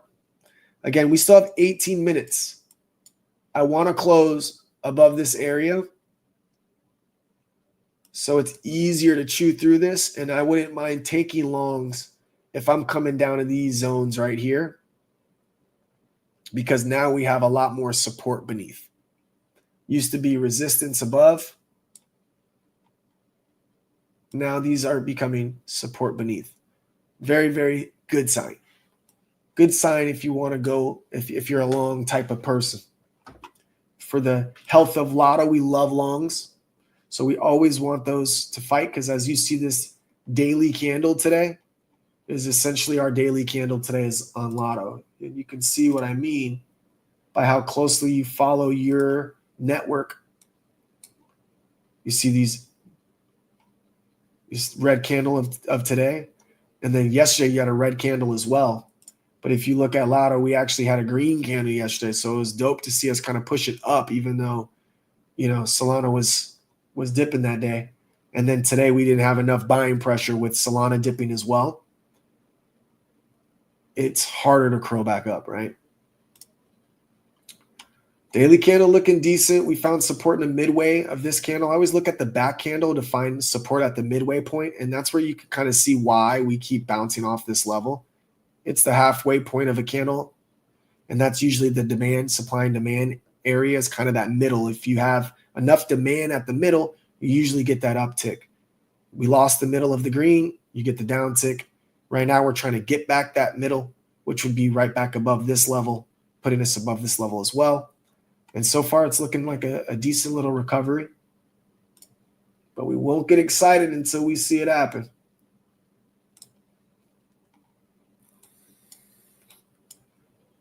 And once again, we have this area that's still tight. Rejected off of it once. We're kind of rejecting it again. We'll see if we can get enough demand in the next 16 minutes to open that candle on this side and above this area here. Would really love above here.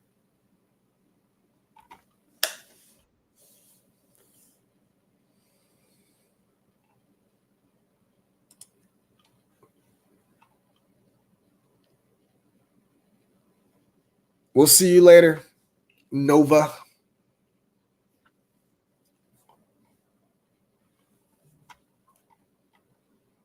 It's looking beefy. So for confirmation, we need the next candle to open and close above that line, yes? Everybody's confirmation is different. Me personally, I at least want to see a 15-minute candle open and close above if I'm taking a quicker trade. But if I can get a 4-hour candle to open and close. Once there's a breakout off that diagonal line. Like that means nothing. You need a whole separate candle, open and close. Well, yeah. See, like here's a 15-minute candle, right? Yep. We got the break. If we're like, finally, we broke above it and we go long, that's it. We didn't. Now, I like that it's holding here on the 15-minute. Yes. Again, it's proving that this demand here is evident, and now the demand could potentially be coming up here now, right? Which is a stair step. And like I said previously, this is our first break above on a 15-minute that just started. 15 minutes. This started 9 seconds ago. Oh, there it is. I was like, where is it? So this one's our first candle to open above that break. And we'll see if it can continue to hold, which would be bullish.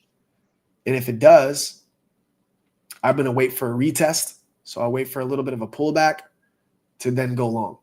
I always like to take the longs at the actual retest. So you break above it, then you want to retest and hold. And then you could take longs way more confident, because usually when it comes back and tests it, if it holds, usually you start to see that continuation. Correct. Right? Here it held, but look where it held.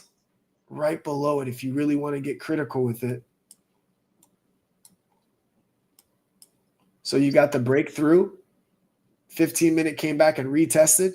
Closed right around here. Next candle. Boom, perfect. I actually entered a long here.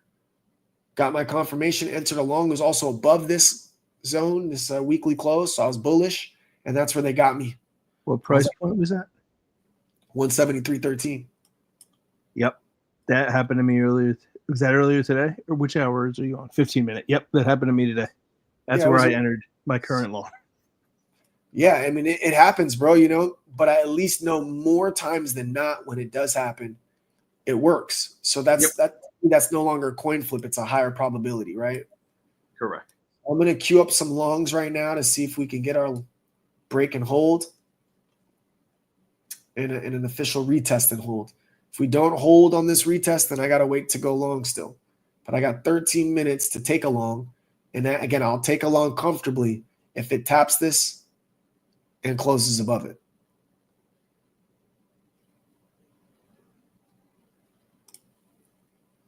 In that case, if that does take place, I'm going to want my support from 170-ish. I'm going to go down to the base of these candles and the wicks. So I'll see what 167 looks like.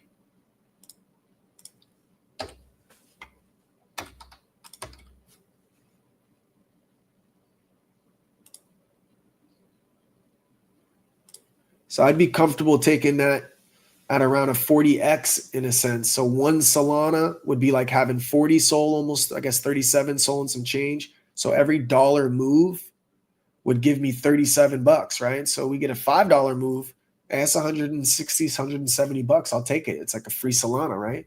So that's what we're looking at entering on the long side. Again, as long as we get our confirmation, and we got about 11 minutes to go. This is the painful part sometimes, and the part I tell people what patience does. Sometimes you're impatient and you go long only for it to just be a deviation and you're sick to your stomach, because this will fuck around and liquidate most. Other times you're like, I'm going to be patient, and then it takes off and you're like, oh. But probability-wise, if it comes back and retests and holds, then we don't have as much areas of concern to stop us from the push. Especially after such a bad day with so much selling pressure that we've seen. It's very normal to get the opposite side of that and start pushing hard. We saw it. Bunch of sell-offs, break back above the trend, and a launch.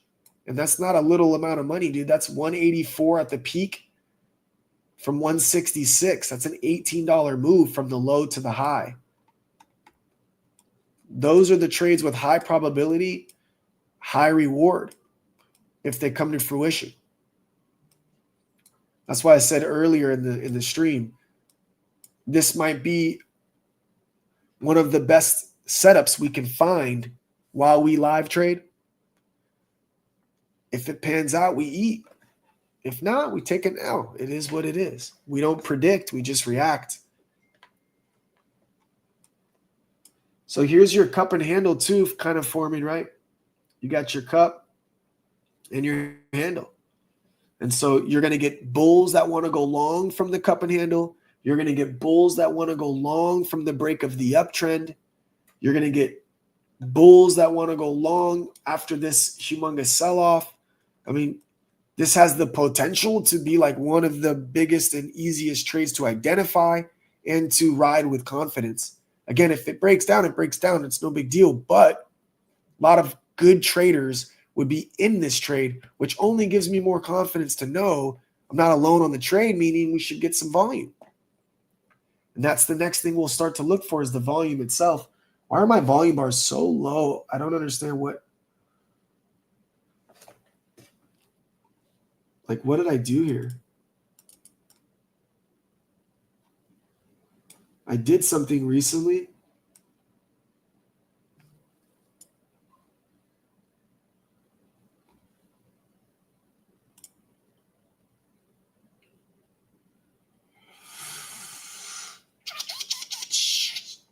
It's so frustrating because I don't know how to get it back, dude. And it's bothering me. But yeah, that's a pretty clean cup and handle right there. Like I'm about to enter a starter position before confirmation only because we have a cup and handle. So this is where I'll add a 0.25.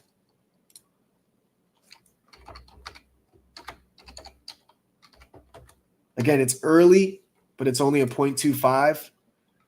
I don't have to cluck this position unless the handle breaks, right? And again, if I get that retest and the handle doesn't break because it holds at least above here, it's a wonky cup and handle, but it can still wick up pretty quick off of this. I think bulls are gearing up. Dude, what did I do here with this, man? I need to know what I did to get this volume like this. Oh, maybe it's this. I found it. No, why is it moving like that? Oh, shit. I know what I did.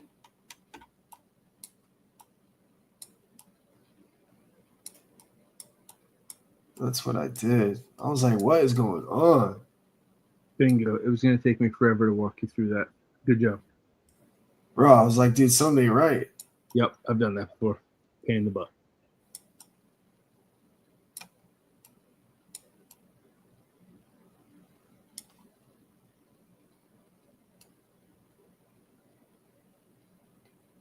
That's better.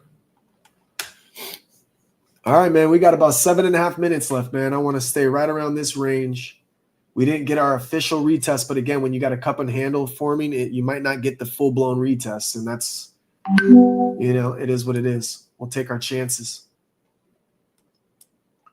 But every other time we've rejected really hard off these levels, and this is the first time we didn't reject instantly, and we're holding fairly strong.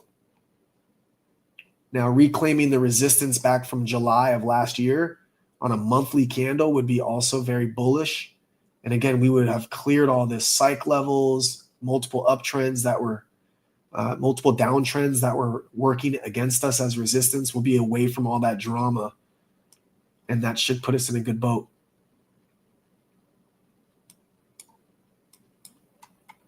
Six more minutes. Let's go to a smaller time frame just to make sure we're not missing anything. Another cup and handle for the most part on the 5-minute, and it's a clean one too. The only thing we have is the resistance here that it's holding up against. But on a 5-minute candle, if we hit this, we're still having our handle, and we're still holding an uptrend. With the retest officially would be huge.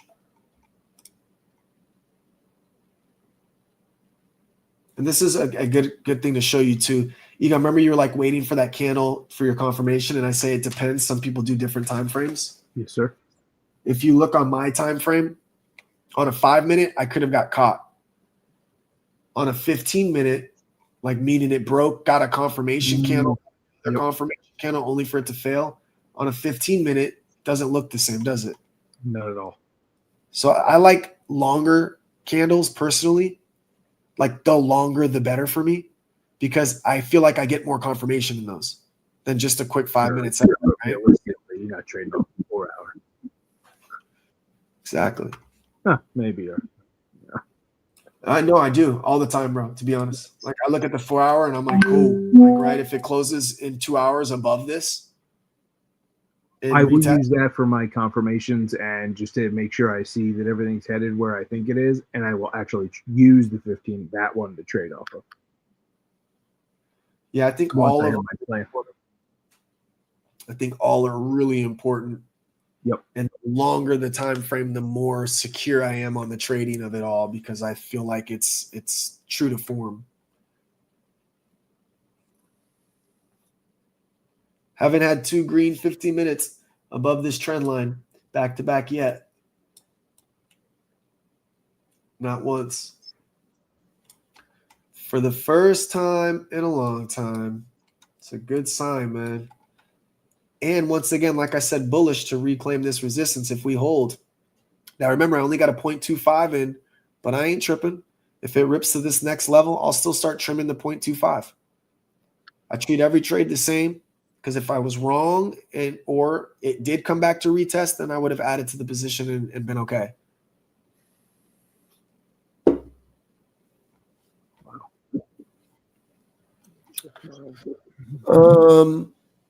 You should have a question manager. Yeah, I need someone to pop these up here, but it is difficult sometimes when we're showing everything. What's the question? How does demand work on a virtual coin? I assume there's not really a limited supply of virtual coins. Well, they're supply and demand on a virtual coin. So if you're talking about like a meme coin, there sure is a limited supply. Even Bitcoin has a limitation. There's only so many produced, and that will officially be produced when it's all done being mined. Whereas Lotto, for example, has 1 billion coins, just under 1 billion. That's all that they were made. So there is supply constraints. As more people start buying, there's less supply, which supply and demand 101, it'll bring that price up. Solana, I'm almost a little embarrassed that I don't know this, but I am pretty sure that I've seen them mint Solana. So I don't know if there's limitations to how many they can mint, meaning how many they can add to the supply, but there's always supply and demand. You know, it's like there's obviously an ample amount of supply for Solana available to trade, but demand dictates that people are thinking this is a good deal, so they're buying that supply. And it just, the algorithm itself, when demand increases and supply shrinks, even if there's a lot of supply, it still does make the cost per token go higher, no matter how you chalk it up. 2 minutes and 22 seconds, man. It's still holding fairly well right now. So I like what I see. We got an indecisive so far. Decent pullback for the handle formed still. Still is a pretty clean cup and handle. It's a smaller time frame on this cup and handle, but it's still pretty enough for me. Like I said, a lot of traders will be able to identify that. Now, on the 1 hour, we don't have the handle yet, technically, but we're getting close to completing that cup. So you might have a small cup and handle on a 15-minute that results in a bigger cup and handle on the 1 hour that results to a bigger, rack of no, I'm playing. But yeah,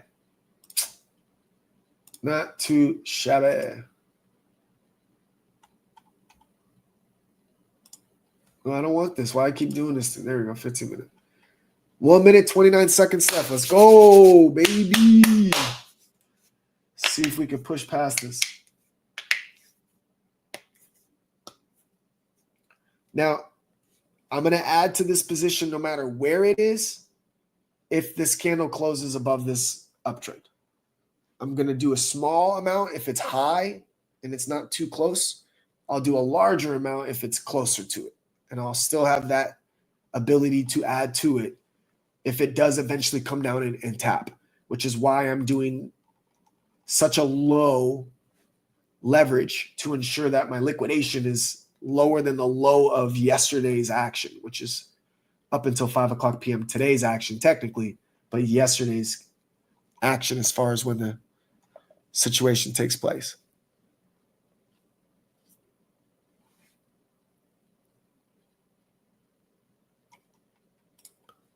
Still don't understand everything with meme coins. Like if we were to buy up the entire supply of Lotto, would that be as high as it can go, or can more coins be created? There are no coins that can be created with Lotto. There are coins that say they can mint still, but with Lotto, that's it. The supply that was made is the supply that's the total supply that will be made. No more, no less. 166.77. 166.77. Take that here. I added another 0.25. Oh, there it goes. Starting to rip. That's that cup and handle right there that you get that nice pop. It's also that candle that closed above. Right? See how when there's not as much shit there, how fast it'll pop to the next levels? That's what I mean by the probability is higher because there's less fuckery above you. And now that this supply and demand, this demand zone here is now virtually here, that's exactly the pop we wanted. And our first trim is technically right here. Second trim being here. If we could break past this, our third trim. But that was a really fast little price action there. For the candle that just started a minute ago, it's already more volume than the last 15-minute candle already. And it just started a minute ago, right?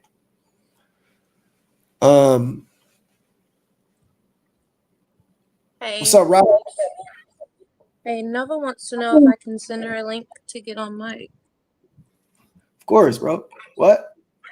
Okay. Absolutely. We're up about 20% on this push so far, you guys. I have a smaller position. It's okay. I'm still trimming right below this zone just in case we get some retracements because I can always add to my position. That's as close as I'm going to let it go before it rejects off of anything based on price action so far today. And that's where my 25% trim will come from, which is only a 18% move so far. But again, you saw how explosive that is, right? I'd rather take trades like that with high probability than a coin flip any day of the week. This is where over trading gets you caught up because you would have been in and out with no conviction. This time we had a lot more conviction and we got what we were looking for, what we were hoping for, and it turned out to do what we thought it would do if this did take place, right? Testing 173. We want to get over that 173.13 zone. And again, our next little hiccup or resistance could be even as high as $1.50 or so higher at that 174.50 range. Technically, 174.25 is where I'll be in my next turn because I'm going to go based on this resistance of this over here. Now, when you come up on resistance that fast, you do imagine you're going to get some resistance, some selling pressure. But again, if the demand has if the demand has grown where you can see the accumulation was here and now it's starting to accumulate here, you can still hold through this channel where you can add on the low, sell on the pop, add on the low, sell on the pop. Again, as long as your thesis is still accurate, you can hold the trade. For example, I won't get liquidated until below here, so I don't have to worry about anything anytime soon. Second off, if it's still above this trend line, I'm good to go. Third, if it's above the cycle level, I'm good to go. So as long as I hold this, I can still technically add because I never went full position and still trim on the way up. What's up, Nova? Hi, I don't actually exist. I'm not real. You know what? I figured as much. I was thinking that you were just Roxy's alt account the whole time, so I'm glad I can differentiate. Well, I thought about that. I thought y'all might thought I was playing you because White Boy did that with his fake dad. You know what's so funny though? When he did that with his dad, his fake dad, I thought that was really his dad, but I was just busting his chops the whole time. Turns out it really wasn't. For years, I didn't even play with it like that because he was actually asking smart questions, and I knew that wasn't you. Oh, okay. How dare you? My mother can ask smart questions. My mother's an amazing thing that sometimes yells at people. I do Hey, yell Nova. at people. I love Hey, Nova. you. dishing it out, bro. She's dishing it out. You should be proud of your mom. She's got the dish out game on lock. She hits me with the tiny violins every time I get knocked out of poker. Sometimes I want to punch my screen out of tiny violin, but trust me, that's also the same in the wound. So same motion. Okay, that leads me to something. I think y'all should like focus on some advertising because I had no idea what this was until my mom brought it up. But I also don't deal with crypto stuff, so that's another thing. And I know about the poker nights, and I want to learn how to play poker so I can like help and support my mother. So I'm literally getting on Red Dead and playing poker like daily now to try and get good at it. Awesome. I love you. I will buy you in your first game, Nova, just so you don't have to pay to play and learn your first time in. And we would love I'm a quick that. learner, so like I might beat y'all. Hey, dude, You might. poker's a game of luck too. So trust me, sometimes it's better to be lucky than good. So I believe that. I do have some actual questions though. What's up? Okay, so on a cup and handle, can it go like both ways, or does it have to be like decrease, increase, then decrease for the handle, or can it be reversed? Yeah, that would be an inverted cup and handle. So you would see just the absolute opposite, where you'd see a belly up top with a little pop on the upside as the handle, and then you would most likely see some more downside push. Absolutely. So right now, you still see even on this time frame, there's a bigger cup kind of forming. So it'd be normal to come up this 174 zone, hit it with some handle motion with some sell-off, hold that as support, maybe even get a little lower, and then you can see another extension, which is why cup and handles are so bullish, because a lot of times one turns into multiple. You know, when you start getting in that trend, that's why you see the volume right here. This green thing is the volume. So you can see that this volume has already hit over 15,000 Solana tokens were traded, and it's only been 7 minutes. Where this one had, okay, I lied. I was way off. This one only had 4.5. It's tripled the volume. So triple the amount of buys and sells on this one 15-minute time frame, which has only been 7 minutes, versus this one that was a full 15 minutes, right? So you can see little indications like that show you like cup and handle, more volume comes. Now we're getting our cup here, get a little handle action, more volume comes. If we come all the way to here with our cup and the handle comes, we should see more volume. And that should be able to push us through a 175 psych level and a former uptrend that's been our resistance. So this red line, go ahead. On a like cup and handle where it's just normal one and not inverted, if the handle is going down and it's a downtrend, wouldn't people like not want to buy into that since it's going down and not up?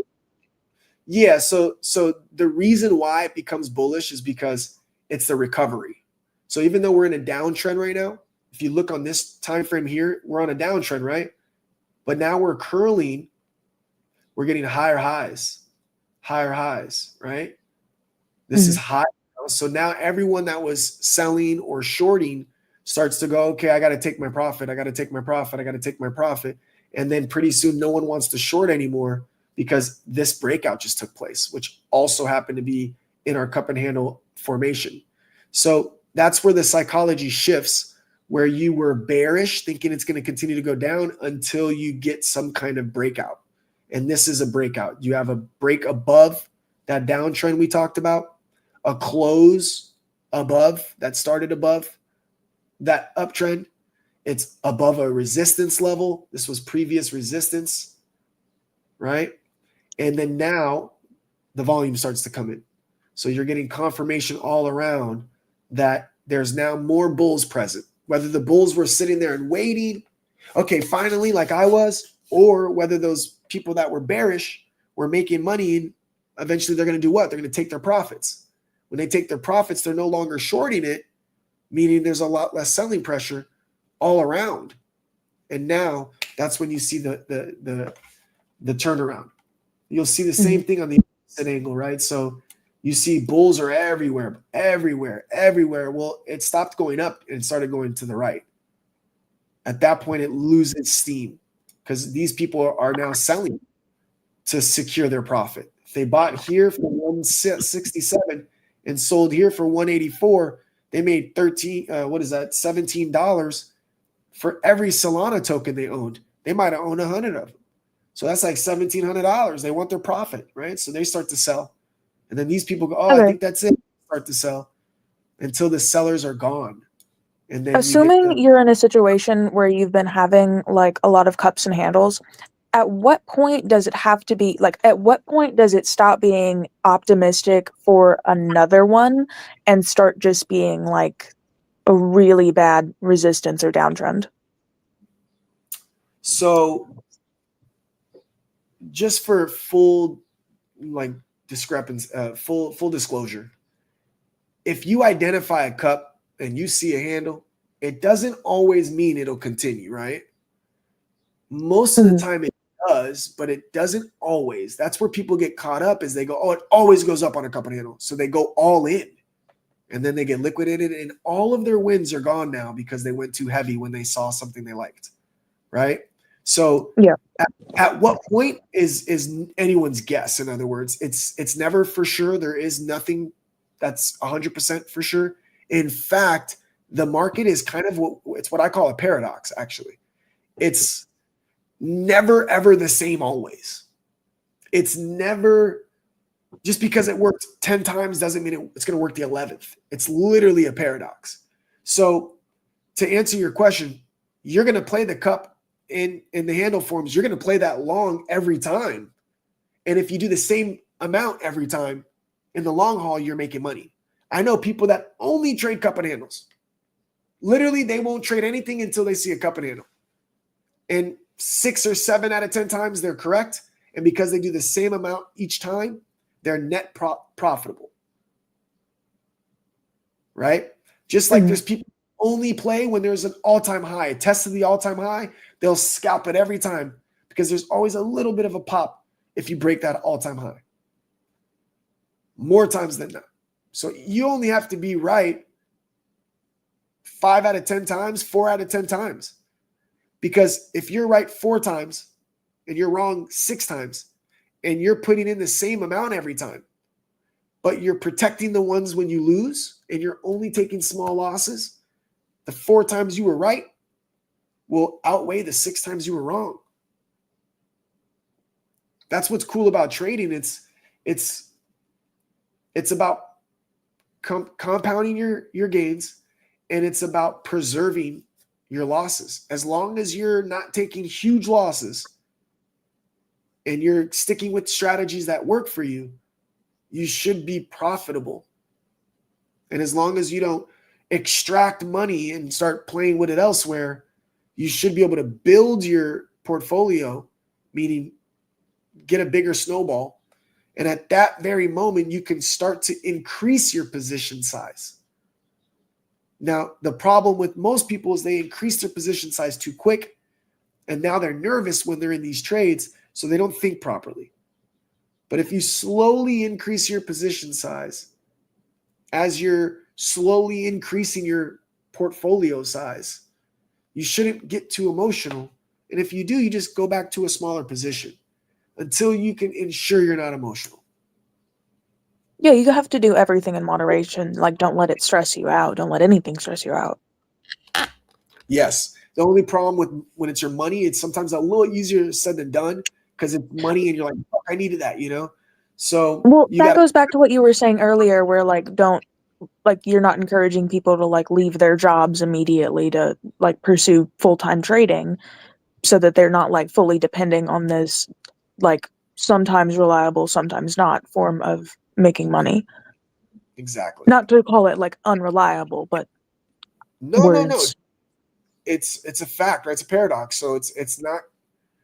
In order to get consistent results, you got to be a consistent trader. However, being a consistent trader doesn't always mean you're going to make money, because if you don't have the right strategy or identify when a strategy is breaking down so you can eject, you'll just keep going up, down, up, down, up, down, up, down, up, down until you run out of money, or until you get a huge win, and then you'll go up, down, up, down, up, down, and eventually you'll still run out of money. So you got to be able to identify it, play it when it happens. So your reaction speed needs to be quick. You need to be able to take your profits where you see fit and stick to your actual plan. You need to be able to be non-emotional. I call it the boring zone. You got to get into a form of where it's like, oh, I might make $30. I might lose 20. That's boring. Doesn't hurt me. Doesn't kill me. Whatever. And then if I can get to $50 or 40 on the loss or 50 on a win, and that becomes boring to me, good. I'm doing a good job. I'm slowly getting bigger and better at my trades, right? So, yeah, 100%. Like that's You exactly. explain it kind of like it's gambling, which I think is cool because, like, the thing with gambling is, like, you'll sit there and there's no psychology behind it. There's no other people interacting. There's no statistics, really, at least where I'm coming from with it. Like, it's either you win or you lose. And this, like, there's other people, you can see patterns, stuff like that, which I think is cool. Yeah, I think so the reason why it's similar to gambling is because you're putting your money into something without any control over what it does. And you're also essentially, why I always say I'm not predicting, I'm just reacting. You're essentially trying to tell the future, right? I think the Lakers are going to win, and I don't have any control because I'm not about to take a shot. And I have Let me whip out my tarot cards. Exactly, right? So that's kind of the same thing with trading. The difference is the more you trade, the more you can see a pattern. The more patterns you're able to identify, the higher the probability is when you are putting your money in. So even a gambler can go, hey, this kicker sucks in bad weather. So every time it's a bad weather game, they might take the under because they miss kicks a lot. And because they're missing a lot of kicks, here's my second profit zone here real quick, guys. We're up to 31% on the trade itself. We had a really small position, so I hate to kind of trim at these levels, but I'm going to continue true to form and continue compounding, even though it was a small position. But yeah, so and just like poker, right? Poker is a lucky game. You have to get lucky on what cards you get. You have to get lucky what comes out on the table, right? But if I put my money in when statistically I have the best chance of winning, then more times than not, I should come out on top, right? So even though I'm gambling, I'm still giving myself a chance based on being able to read the other player, and their style of betting tells me maybe they don't have anything, they're bluffing, so I can call them. I could go, hey, this person's very conservative, so I can bluff and make them fold where I win because I've identified the type of person I'm playing against. I could also wait until I get a really good strong hand where I have the best hand and then put all my money in. And if somebody calls me, I win. There's a lot more to it than the gamble, where blackjack, yeah, you might be able to hit or stand, but the truth is you really have the least control over shit. All you can determine is how much you're going to bet and when you're going to hit, double down, stand. Whereas poker, there's strategy. How much you raise pre-flop, how much you raise at the continuation. If I'm on the dealer button, I'm last to act, I might be able to bluff there because everyone else checked. So I think they don't have anything, right? There's a lot of strategy that goes into it. And trading is very similar to me as poker would be versus a sports bet. Right? Well, both of them are just learning the rules, recognizing the patterns, being able to read and understand the community around it, and then just playing with what you've got. Yep. 100%. 100%. A lot of similarities. And I think that's why they call it a casino.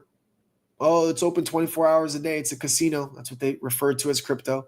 They call themselves degenerate because they're trying to slap this little amount of money to make a big amount overnight. So they're trying to hit the lotto, essentially. It's very, very, very, there's risks to it. And I think a lot of people find themselves taking too big of risks too often, and that's why they're not very profitable. You guys see that dumped hard. So this is where I'll take 100 to ensure. This is why I always snip no matter what, right on the way up. Yeah. I'll take the rest of this profit here. See how it reacts real quick. And make sure I'm not missing something. We're still holding this resistance line, so I'm actually not clipping this. I'm actually holding through this. Yeah, Only it popped because up right quick, but not halfway. I think it happened so fast people didn't have time to react. I mean, I just think again that's that cup and handle, right? So you got profit takers, you got a cup and handle, or here it is, cup and handle, profit takers. You have a long stretch from its lows, 167 all the way to 173.60. So you're also looking at, $6 worth of profit. Very common. And not to mention, we're coming up on this resistance, which once again, remember, we have two areas to chew through: an uptrend that we lost and a psych level. So this is the biggest amount of resistance we've had since we broke this channel. So it's common to see For some anyone profit. watching, Ghost started his sentence. He was talking. That candle was green. Before he finished the end of the sentence, just in case he hadn't seen it, I had to be like, yo, this thing's dumping fast. He didn't even say one whole sentence. 170 still holding so far, so that's good. If we lose this, guess what? I can add, because I would be a retrace of this uptrend. Like I said, we might. Good longer entry. Every time that happens, we got to do it some way. So to trip you out, look at the 1 hour, right? The 1 hour hasn't retested it, in other words, right? So you might even wait longer to take a. Yeah, like I would add to this position if it tests there. Yeah. Yeah, because why? By the time it comes back up, I might not have to chew through these two anymore, huh? I might be a little bit closer to here where I only have to chew through one. And depending on how long it really takes, if we accumulate for a while, guess what? The further out we go, the more it stretches. So I have to deal with this at one point or another. Right, but you're saying to add only when it retests down? Well, yeah, remember this. Yeah. If the trade was a cup and handle, then I was in it already. Correct. If I'm trading a breakthrough of an uptrend, a downtrend, a break above an uptrend, I don't trade this until I get my retest and it holds. There's no confirmation until it tests and holds that it's now support. Got it. So that's why I'm not too concerned, because remember, no matter how big of a drop this was, that would shake out a lot of people. Look, support, support, support, support. Yep. Just like it was resistance before, I got 4 channels of support. And it would be above a trend. So if I test it right here, watch the move that happens. You might get a wick through here and a fucking launch because you have an intersection. If it doesn't hit in this area at that time frame and it gets over here around that time frame, you might get the same thing, a wick and a launch. So that doesn't scare me, especially considering I already took some profits. So even if it does fail and I take my loss on the rest of my position, it's not as bad of a loss overall, because I trimmed here, or no, I trimmed here and I trimmed here, which was my plan, right? Right. Or if you play both sides. Like Arn said, he took a scalp. He went short on Sol at 173. If he played the quick downside, made a little bit of profit, boom, before it started heading back up, everyone wins. Yeah, and 173 depends on your style. 173 is a good thing to talk about too, because what happened last night, I had my longs for take profit at 173. It hit 173.09 and clearly rejected to 166. Or I think it was right here, actually. 166.94. Yeah. And so look at the 173 that he sees. He sees we lost it. Reject, reject, reject. Reclaimed it, reject. So if you just going off of, every time we come up on that 173, we reject it. We reject it. We reject it. Then that's his concept of why I'm taking a short scalp here.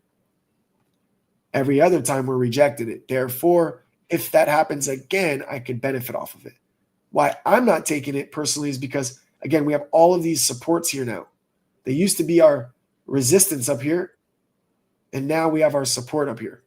Used to be our resistance up here or up here, and now it's technically going to be our support, because everything always moves. Could be up or down, but always to the right. Always. Longer you go to the right, the less you have to break through that kind of shit. And this is a good example to see, right? It's like, my goodness gracious. It formed here. This is where we were able to form it. It failed it. It failed it. It failed it, but it's starting to get close. It broke out. You know? And it's because it's failing hard, but it doesn't have to come up as far. Failing hard, but it doesn't have to come up as hard. That's why eventually you get a break. Eventually. It could be a month, a week, a year, 2 days, an hour. Eventually it's happening. Because otherwise, if you continue at this rate and we couldn't catch it, we'd be down to 159 by the end of May. You know, that could happen. But now tell me by the end of June, we're at 140, 130, 120. Of course it can happen, but if we were to fail this consistently, we'd get to zero. That can't happen.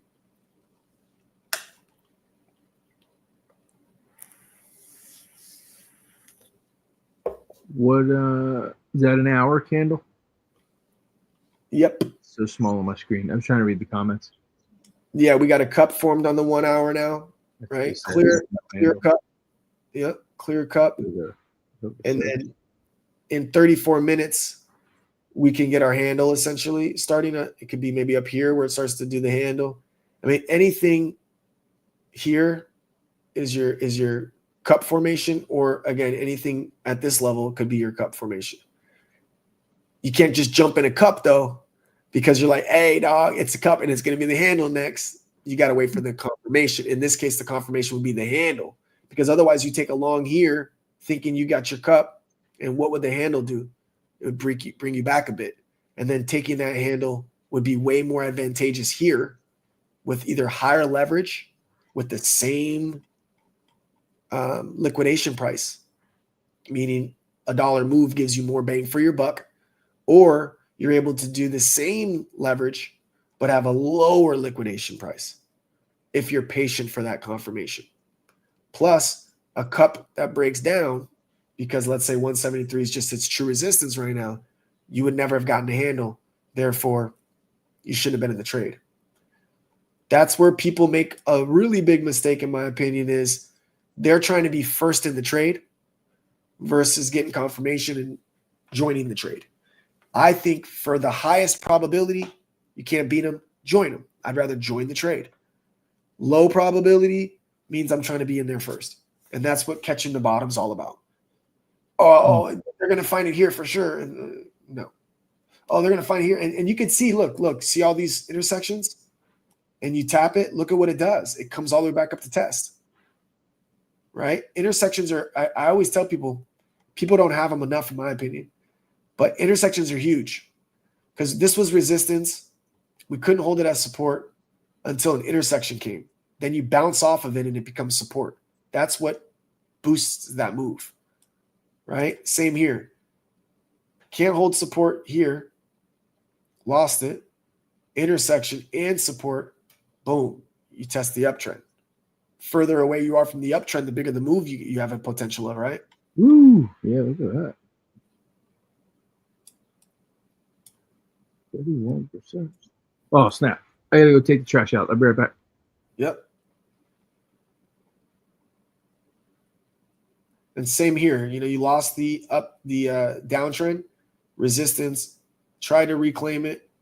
Nope. Resistance, reclaimed it, took it straight to that uptrend, and it couldn't break past. Same thing, lose it all. Still lost, lose it all. Okay, here's your demand. Can't reclaim it, all these lines too much until you intersect, break past it. Now you have all that support. It gets bought up. Now you have this support and this back support. It gets bought up. Can't close above, no worries. Then we retrace to see if this is in fact our support. At that same time, you catch a handle on a cup and handle, and you could very well see this next test up here.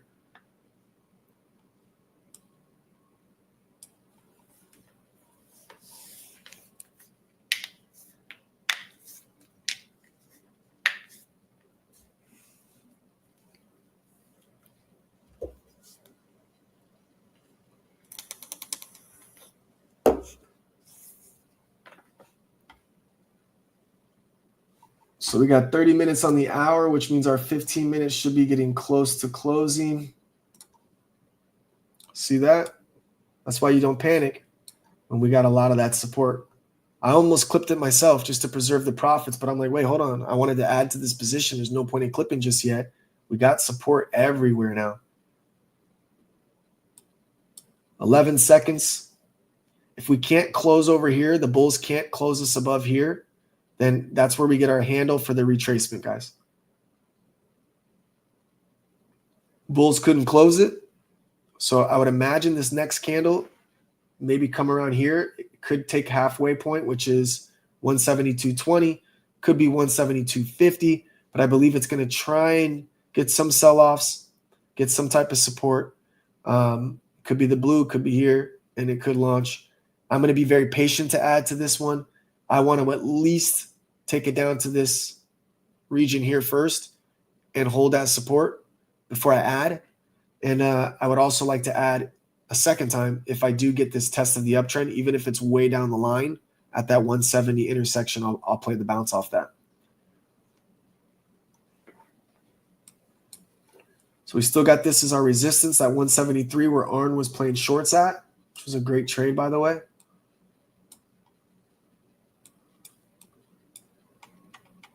And then again, if you look at the same 15-minute time frame that gave us the first cup and handle, we are essentially getting a bigger time frame cup and handle as well.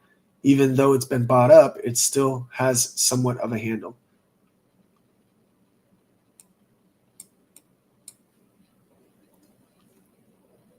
Now, one thing I will say is I go by the penny, which was 173.13, and it did not close above. But if you look at where it did close, it was above 173. It was 173.03. So some people might have that marked to the dollar instead of this weekly close, which would mean bulls did their job by closing it above as well. So you got to kind of keep that in mind. But I think these levels are really accurate. And I think that I see a lot of reactions when that happens. If we can't close above it, we usually get a little bit of a sell-off. And they're going to want to come back and test some support. We tested the 170 already and it held, but we haven't really tested this much except for that next subsequent candle, which was our handle. So it's normal to come all the way back down and test it again, even though it kind of just tested it and ricocheted off. So we'll see. But definitely getting a nice cup and handle here, right, on a bigger frame. Let's just show you real quick. Go from here.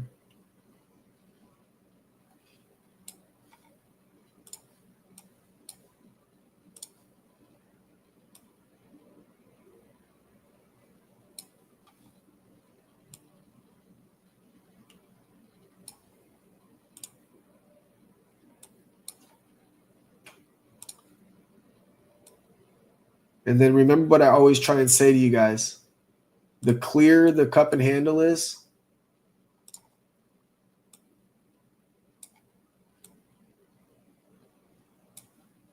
looks very sus. I got to keep it a buck. That looks very sus.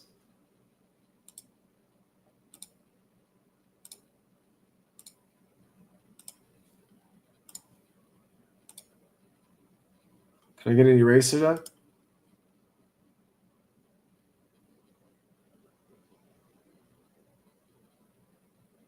They don't want to give me no erasers?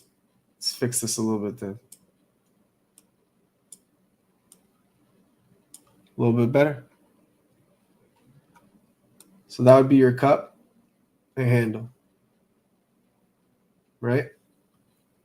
If we can see this, a lot of other people can see it. You can also take a look at the curl action that we have, and it's the most, wide curl we've had yet. We've had some sharp ones, but this is the widest curl yet, which is good.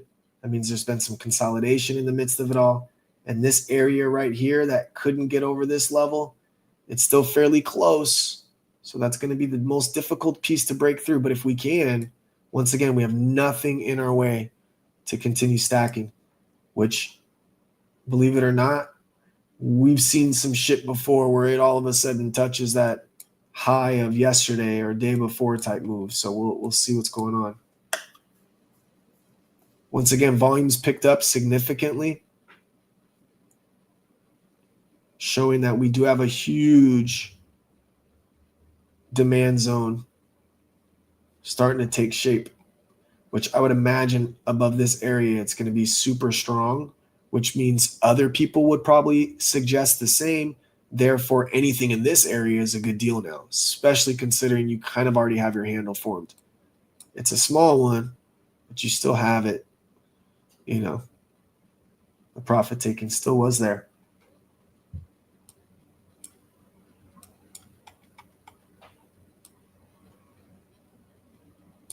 This is also a bull flag, another bullish indicator. It's trying to hold that 173. Cup and handle, bullish, bull flag, bullish, bigger cup and handle, bullish, reclaimed both uptrends, bullish. I mean, tides have swung. Eventually they do, but tides have swung. In my opinion, today was a pretty decent sized sell-off, which is very good and healthy for the next moves to take place anyway. So would not be surprised if we had a pretty green day. Wouldn't shock me after the last couple of days we've had. We're up about 27% on the remaining portion of our position. I'd like to keep some runners today so we can get a little bit further with our bags. And as long as the chart is staying in this bullish patterns, I will keep a portion of this.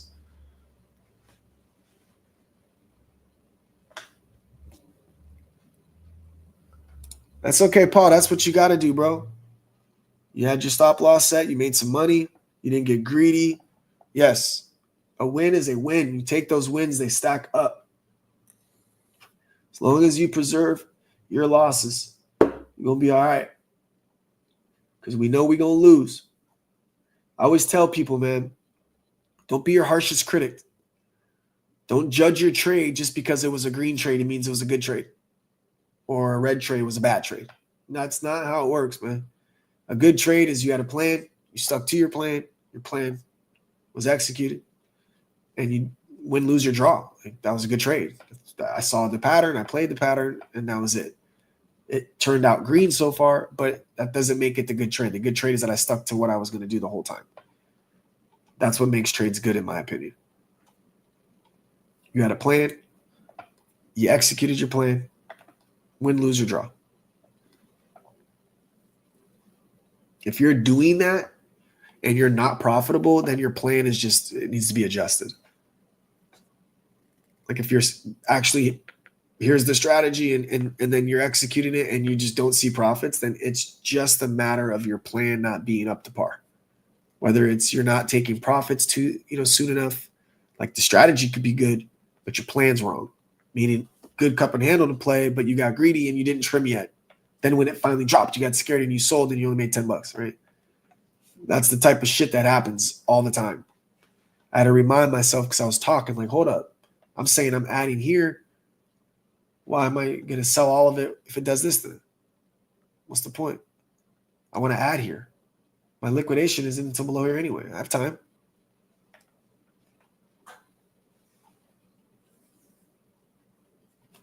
Got about 6 minutes left, and you can see the volume is low. The candle's green. That's a good sign to me, meaning, again, no one wants to sell this right here. They want more move. They want a longer move. So no one's really selling right now. It's a good sign. While some people are waiting maybe for that handle. It's a good sign. I'll take my chances.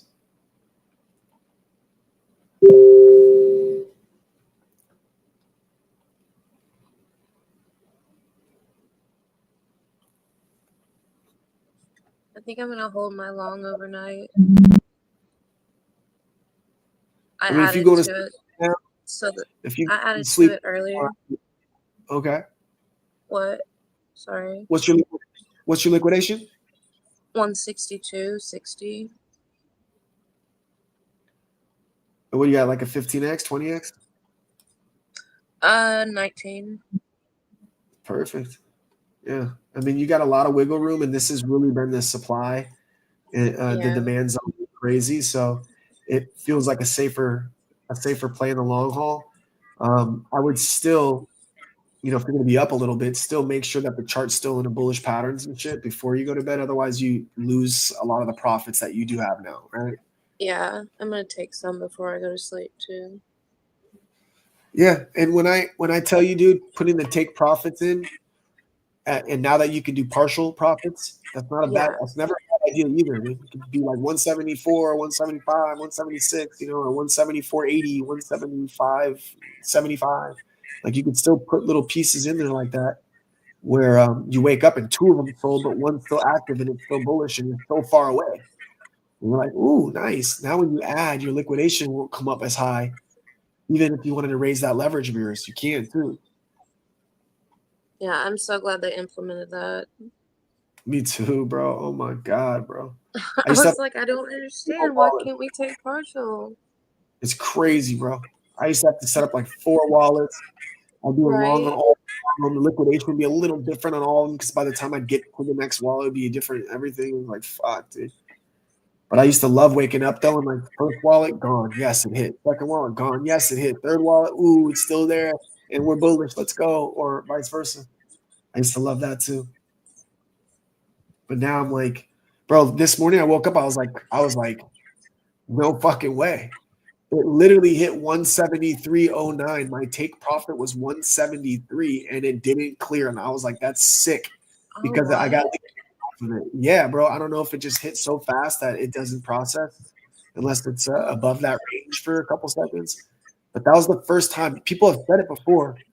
It happens in option trading too. If it's that fast of a move, sometimes it doesn't get clipped. It's never happened to me though. I'm like, oh, they probably doing something wrong. No, bro, my shit was 173 on the nose. It hit 173.08. Didn't sell. My entire position at 100% sold because it's the builder account. And I had already seen we had trouble hitting it. You know what I mean? So I think it was this candle right here. No, it was this one. What are these, 15 minutes? Oh, yeah, it was this one right here. 173.09. Mind you, my sell was 169.56 or some shit.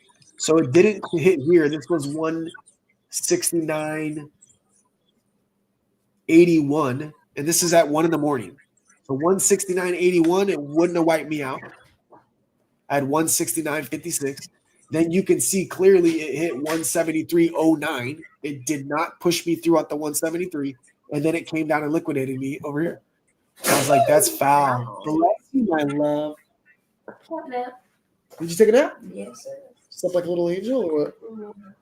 Nice, dude. I love it. It's getting dark. I'm about to switch glasses, low key. Oh, felt good.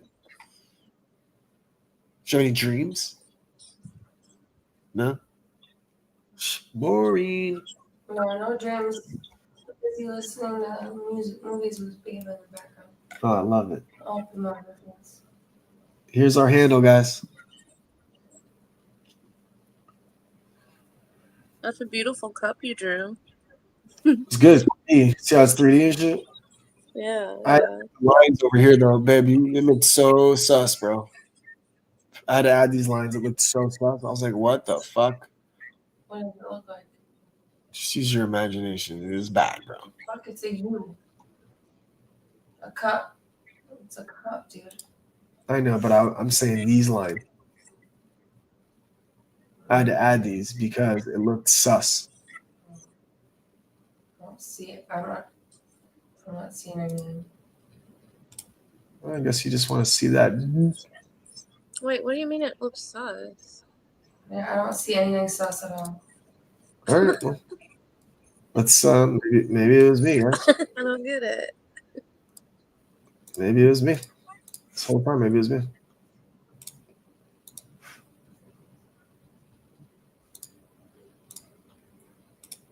Dude, I wish we could select multiple lines and delete them all at once? I think you can. That's what it looked like. That don't look sus. I mean, Well, not lipstick. really. Not really. Your man's got lipstick up here, bro. That's so sus. No, I'm playing. I don't know, man. It just looked a little bit sus, man. I don't know what to say. Much better. I was like, yo, dog, let me fix that. Put some lines up, bro. I don't know.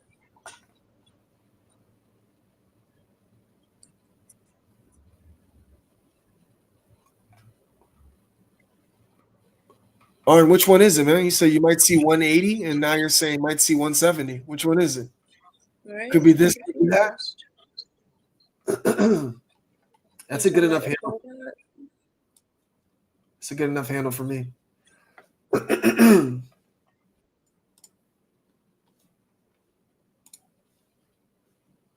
Hello, I'd just like Nova. to say I'm 16 and I don't see anything wrong with that cup whatsoever. Right? I feel like he was like overthinking it. He was like, there's a 16-year-old. I gotta draw some lines, I gotta fix it.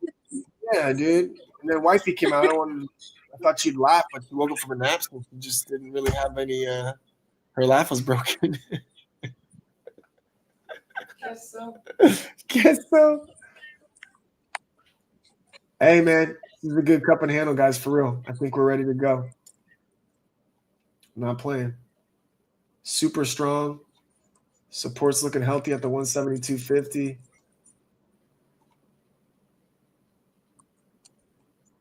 Halfway point. Got break above here. I kind of hope we get a little test of this, man. I'm not gonna lie. I'll go in again on this later. I just don't know if we will.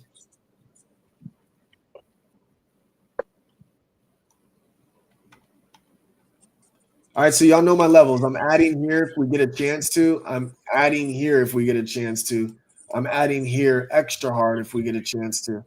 Other than that, I'm going to keep these longs for some upward ticks, hopefully, and get another trim zone before this 175. And then I'm jumping off for just a moment, and I'll be back shortly. If y'all need anything, hit me up. Okay. Egon. Well, Hello. How are you? hi. I'm fine. You? How's Princess? She's fine, still judgmental, still shy and nosy and judgmental. So judgmental towards everyone.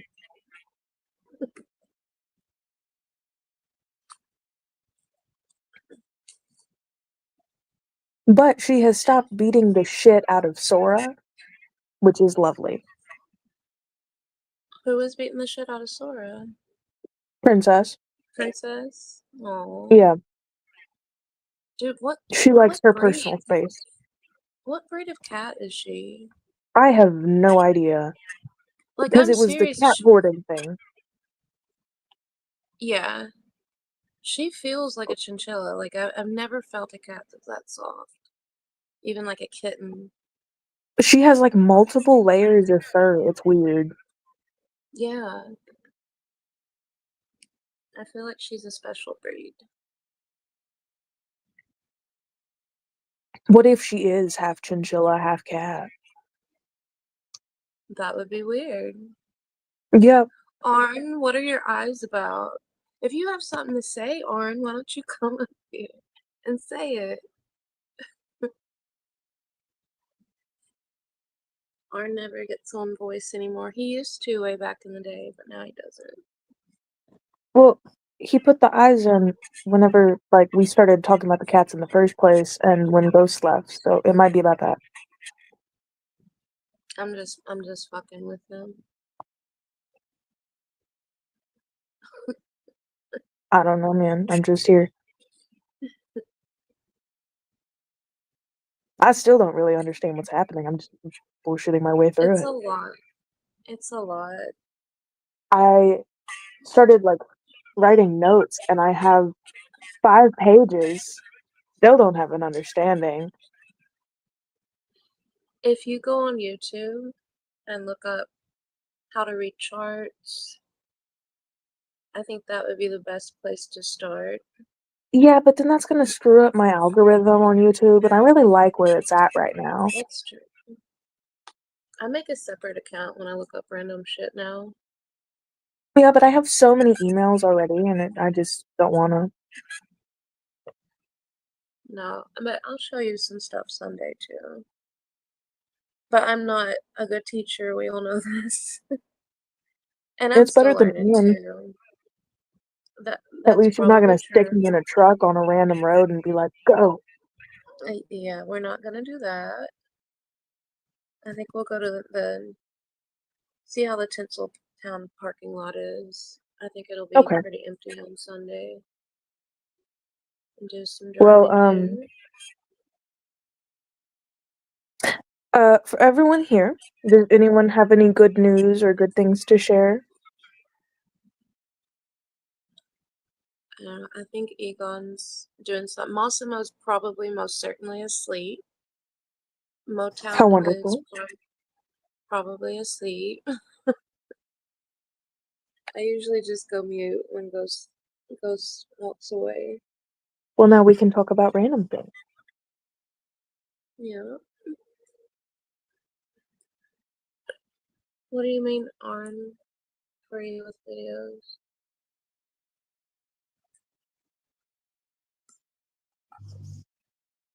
I don't know what you mean.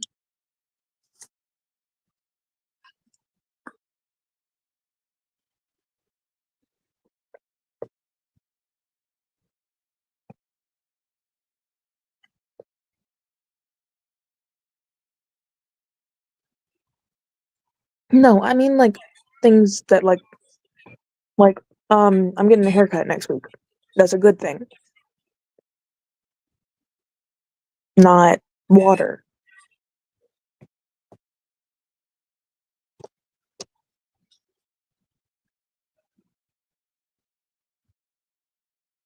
Oh, the scanner is a good thing? Yeah, it looks like it's a good thing.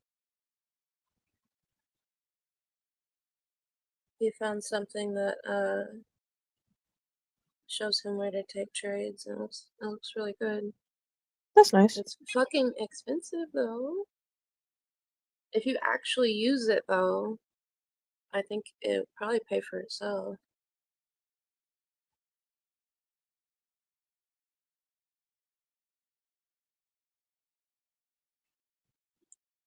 We used to do karaoke on Thursdays, but not enough people were coming out.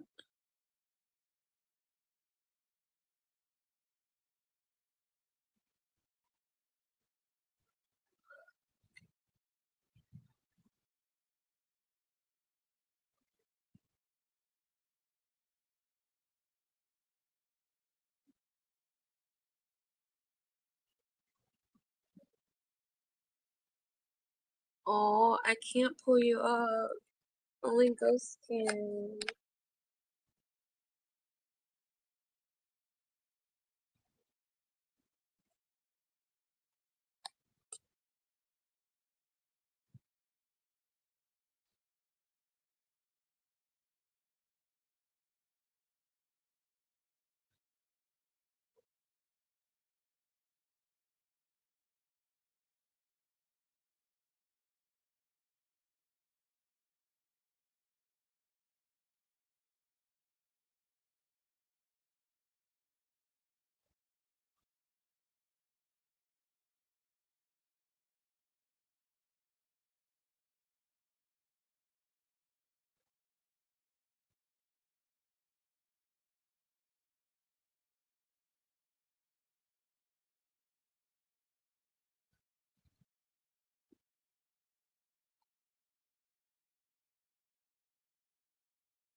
Hello?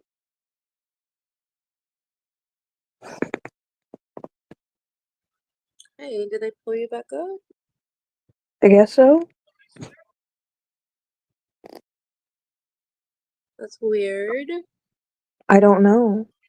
Maybe it was a ghost. There's the ghost of Egon. There's a mouse moving on that screen though, so. Best South ever singer I used to sing. Do you remember that one And time that you now, were singing like a song in the car for that one person whose name shall not be spoken ever? And I was like crying because I thought it was so oh my beautiful. god, ew. There's so many things that are just like sometimes you look back on like a past relationship and you're just embarrassed. Okay, but that was sweet if we take him out of the equation Oh my entirely. god. It's so embarrassing though. Oh. Well, did you at least learn from it? Yeah, I don't regret him. I was moving on, you know, Mm. and grow from it and keep it moving. Now, what are the chances that he's actually like stalking this stream right now? Very high. And we can talk about that later, cause Okay, yeah. sorry, my bad. No, it's okay. It's just, yeah. I have definitely grown, and I'm able to do my own thing. And he's aware that I'm doing my own thing, and at times that affects him, and he starts trying to message me, and I'm busy, and I'm just doing me. I'm not going back there. So. Did I tell you that I have briefly had a stalker? I think so the other day. Okay. Yeah. How's that going? I haven't heard anything, or he hasn't like shown up again, so that's good. That's good. That's good. Yeah.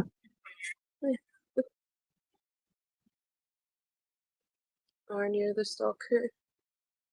Just the casual, like, telling his friend to tell my friend to tell me to come Yeah. outside is just... That's stuff we used to do in like middle school.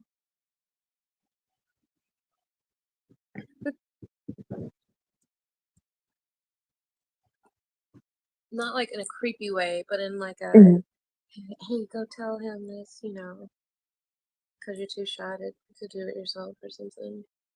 No, he told my ex to tell my best friend to tell me, and it was just like...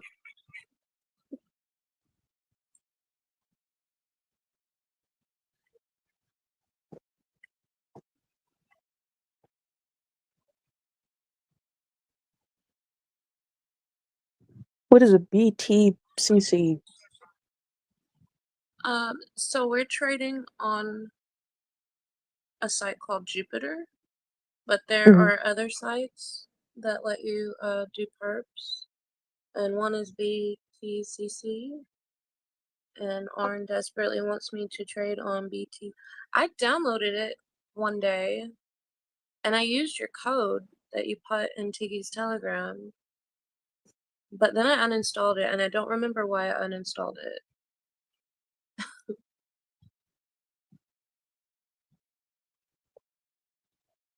Mother, do you have any good things? I have a good daughter. That's not a good thing. That's old news. I have a good... We've known that for 16 years. I have a good talk I released today. Oh yeah, I saw that. And I have a good community. And that's all I need. See, in all of my classes, we have to do good things because it's like a, I forget what thing makes them do it, but like, we all have to go around the room and say like one good thing about our week or day or something. And then they'll choose a celebration. So you got like power clap, which is literally just one clap at the same time, or fireworks, or Adam's family. There's a bunch of stuff. What, they do that in every class?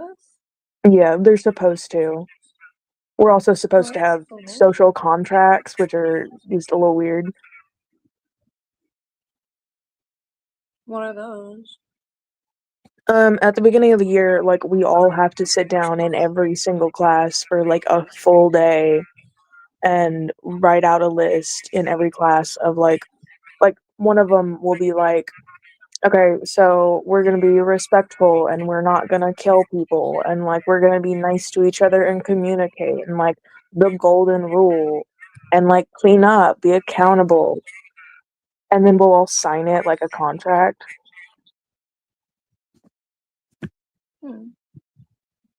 That's cool. Mm. Oh, it's a part of capturing kids' hearts. It's a part of capturing kids' hearts. That's what it is. I feel like we did something like that in school, but I don't remember. Ghost is there because he just moved his screen. But he's Oh, yeah, I muted. saw his mouse moving earlier when I got added back. Okay. Maybe he really is a Does he ghost. know he's muted? I don't know.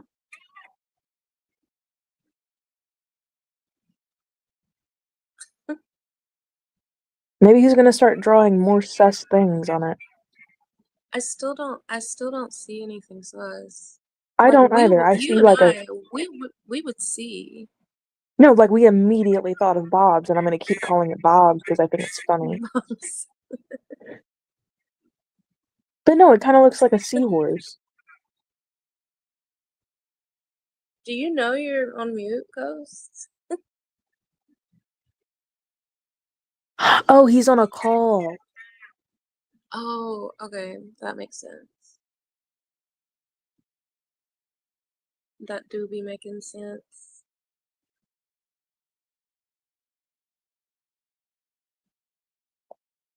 The only time that I've like stargazed, I was looking up in the sky when I was working at the haunted house, and I started making the Skyrim logo out of the stars above me, and I just think it's great. Okay.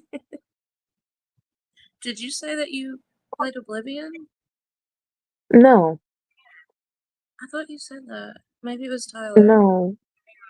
You're Probably like, hell Tyler. no. No, I just haven't done that yet. Like, Yeah, Skyrim sucked, like, the life out of the other one whose name shall not be said. Yes. And now it's going towards me, and it's great. Actually, Oblivion and Morrowind kind of sucked the life out of my mom. It's a family curse on both sides, just like the stubbornness. I tried to. There's a guy in the community named Verses. I think he's still streaming. Yeah, he's streaming right now. I re-downloaded ESO. I was gonna do PvP with him, but I don't know, dude. I opened it up and the whole game just looks so dusty to me, dude. I just can't do it. Hey guys, I gotta jump on another call in about 3 minutes or so, and I don't know how long this one will take. So I'm gonna actually end the stream unless Egon is still alive and well and wants to keep the stream up. You I guys are think more. he's asleep. I think he is too. Okay. Well, Oh, with that being said, okay. we got about 615 people plus on currently. I want to say thank you to each and every one of you guys, including Nova, Roxy's little one, jumping up and saying what's up and asking some phenomenal questions. If you guys enjoyed yourself on the space, yeah, for real, dude.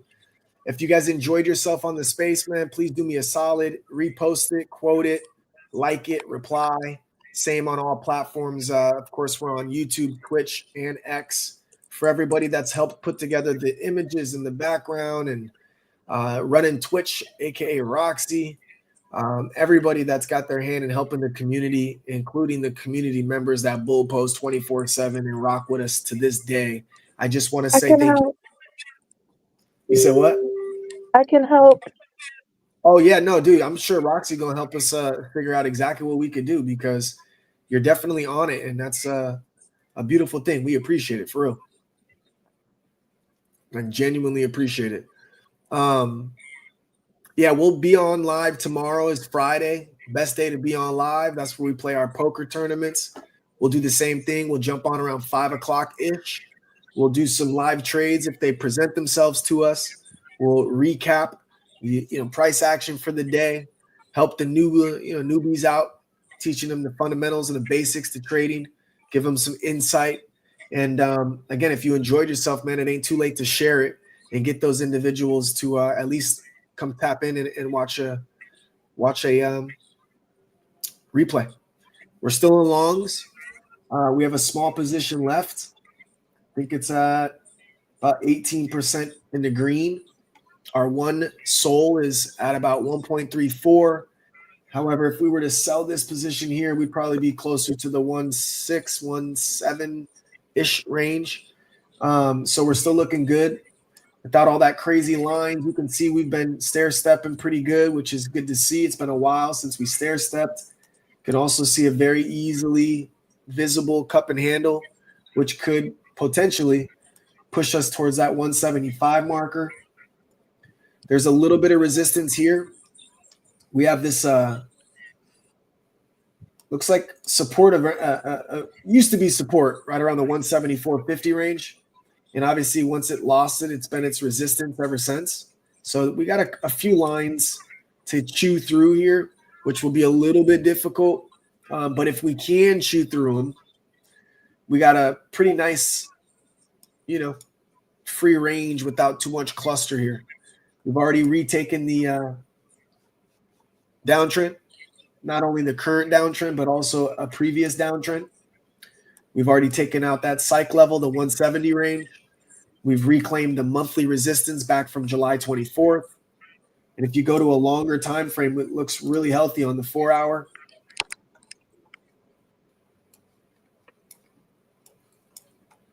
You can see for the first time since its drawback, this big of a move to reclaim not just 1, 2, 3, 4, but also the halfway point of the 5th back. We have not had anything close to that yet, which once again could show that we've found our support, our accumulation zones within this 170, 173 range without that one deviation here. Only got this little area I'm telling you right here is the only thing that's going to be a little bit tough to maybe get through. Might take some time. But bulls are back to the party, man. So we'll see how it pans out. Let's just take a look at the 1 hour, make sure we're not missing anything. Now it looks good. We got a cup and handle forming. And again, you can kind of see certain things we haven't seen in a while, right? You got 4 green candles in a row on the 1 hour. We have not had that at all since we first hit that high, right? We've had 3, but never 4 yet. So that does definitely shows that we got some strength and the bulls are kind of coming back. And you can also see the volume's fairly low, which means sellers are exhausted, because if you have low volume and you're going up aggressively, the sellers are officially exhausted, it appears. We'll see how it goes. This is our cup and handle right now. It's right in that handle formation on the 1 hour, as well as our 15-minute, which is strong. We might have to go another candle or so to really ensure we hit that handle home. And then hopefully after that, we get our next climb towards that 175. Just to be on the safe side, because I'm going to be putting the kids down to sleep here pretty soon, I'm going to put a take profit in. And I'm going to put that at 174. Let me make sure, actually.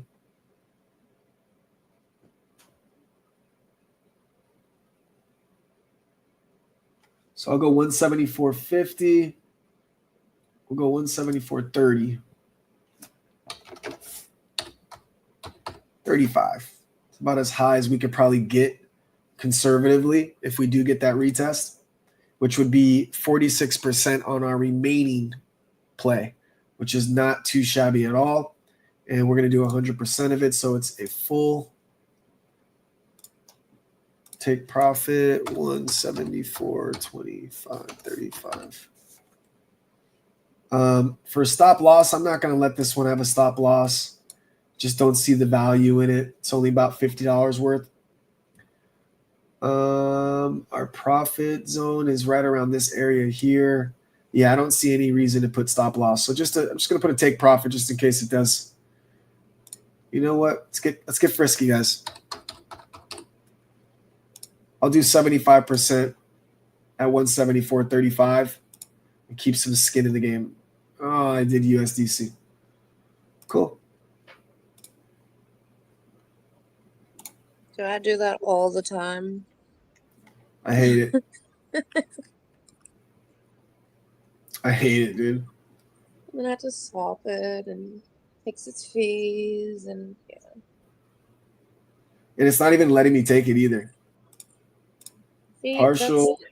So it was doing that to me the other day. Like every time I tried to do anything.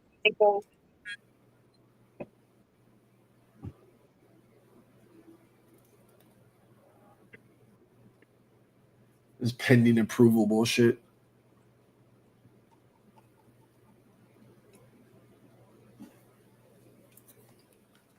I mean, I would blame Phantom Wallet, but anyway. You know, PC, Phantom, fucking Juke.ag, one of them is toying with us right now. All right, let's see if.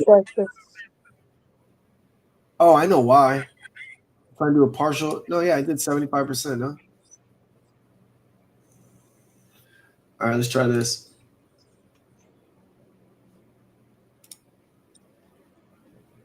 Partial, so 174.35. All right, maybe it was a sign. Let's do 25.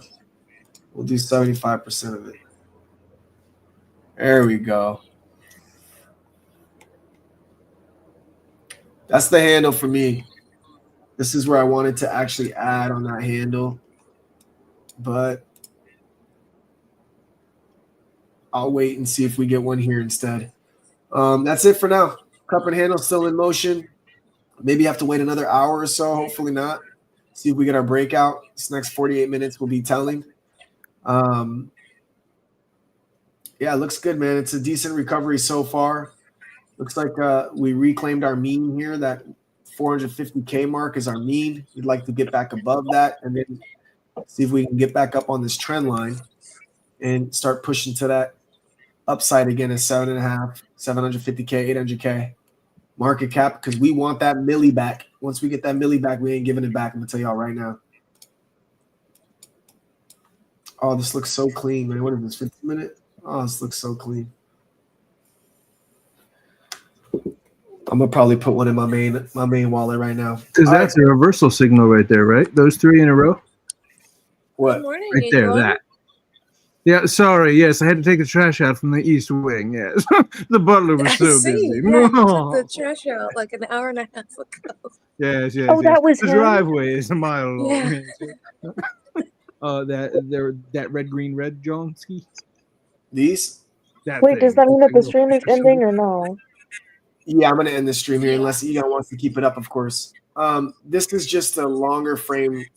If you go on like a 45-minute, you'll see an indecisive. I guess you could be seeing that in a sense. No, I just always see that specific pattern. But don't worry about it. I'll do my research there.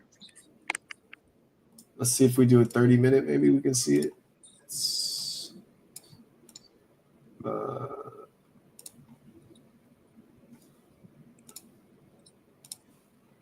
You're talking about red, green, red on these?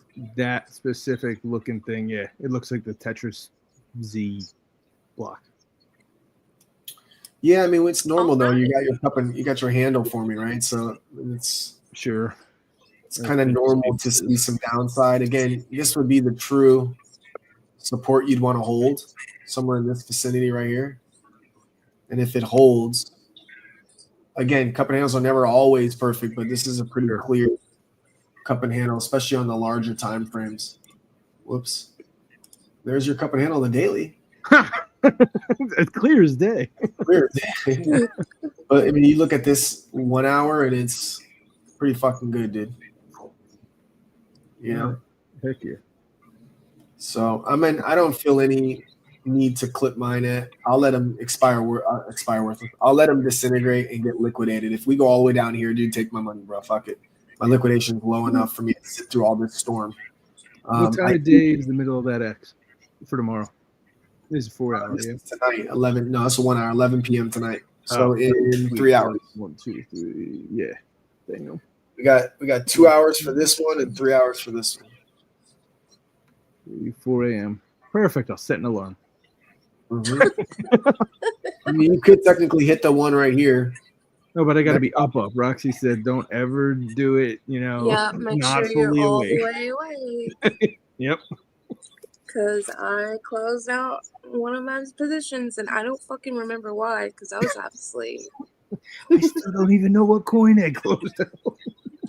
Speaking of my mother being half asleep, do you remember that one time that you had the water bottle and you drank it in the middle of the night and then you realized that you had been putting your You know, we don't have to share everything. Okay. We don't have to do this. No, just the cigarette butts. Just drinking cigarette butt water. We don't have to share everything. I love y'all. Good night. I would like to share that I am very grateful that my mother has found an amazing community and that I am willing to help and support her in any way in this thing. That's love. Yeah. That's awesome. Yeah. I love you. Thanks for coming out. And I am so proud of you. Really. No, it's gay, but okay. And what's not gay is Poker Fridays. If you're down to take the first plunge on tomorrow night. And what's not gay is remembering that just a lotto is not just a lotto; it's a movement. Boom! Drop the mic. She gets it. She's a keeper, guys. She's a keeper. I love you guys, man. Enjoy your evening. Again, if you had fun on this stream, do me a solid. Share it, repost it, quote it, like it, love it, all that fun stuff. Hit us with some fun replies. And we will be online tomorrow. Again, poker starts at 6:30 p.m. Pacific Standard on Fridays. However, we're going to start earlier. I'm sorry, the stream will start earlier to do what we've been doing, and that's the crash courses for the 15th day in a row. Let's make some fucking money. Oh, thank you, by the way. You're the reason my portfolio is green when I'm half paying attention at work. These spaces are amazing. And opening it before the close of the daily candle, just brilliant. And thank you, Roxy, for your support. I love it. Let's keep it going, man. Thank you, Yvonne. All right, yo. See you tomorrow. I'll talk to you guys. Yes, I'll talk to you guys soon. Goodbye, you humans. Bye. Have the night you deserve.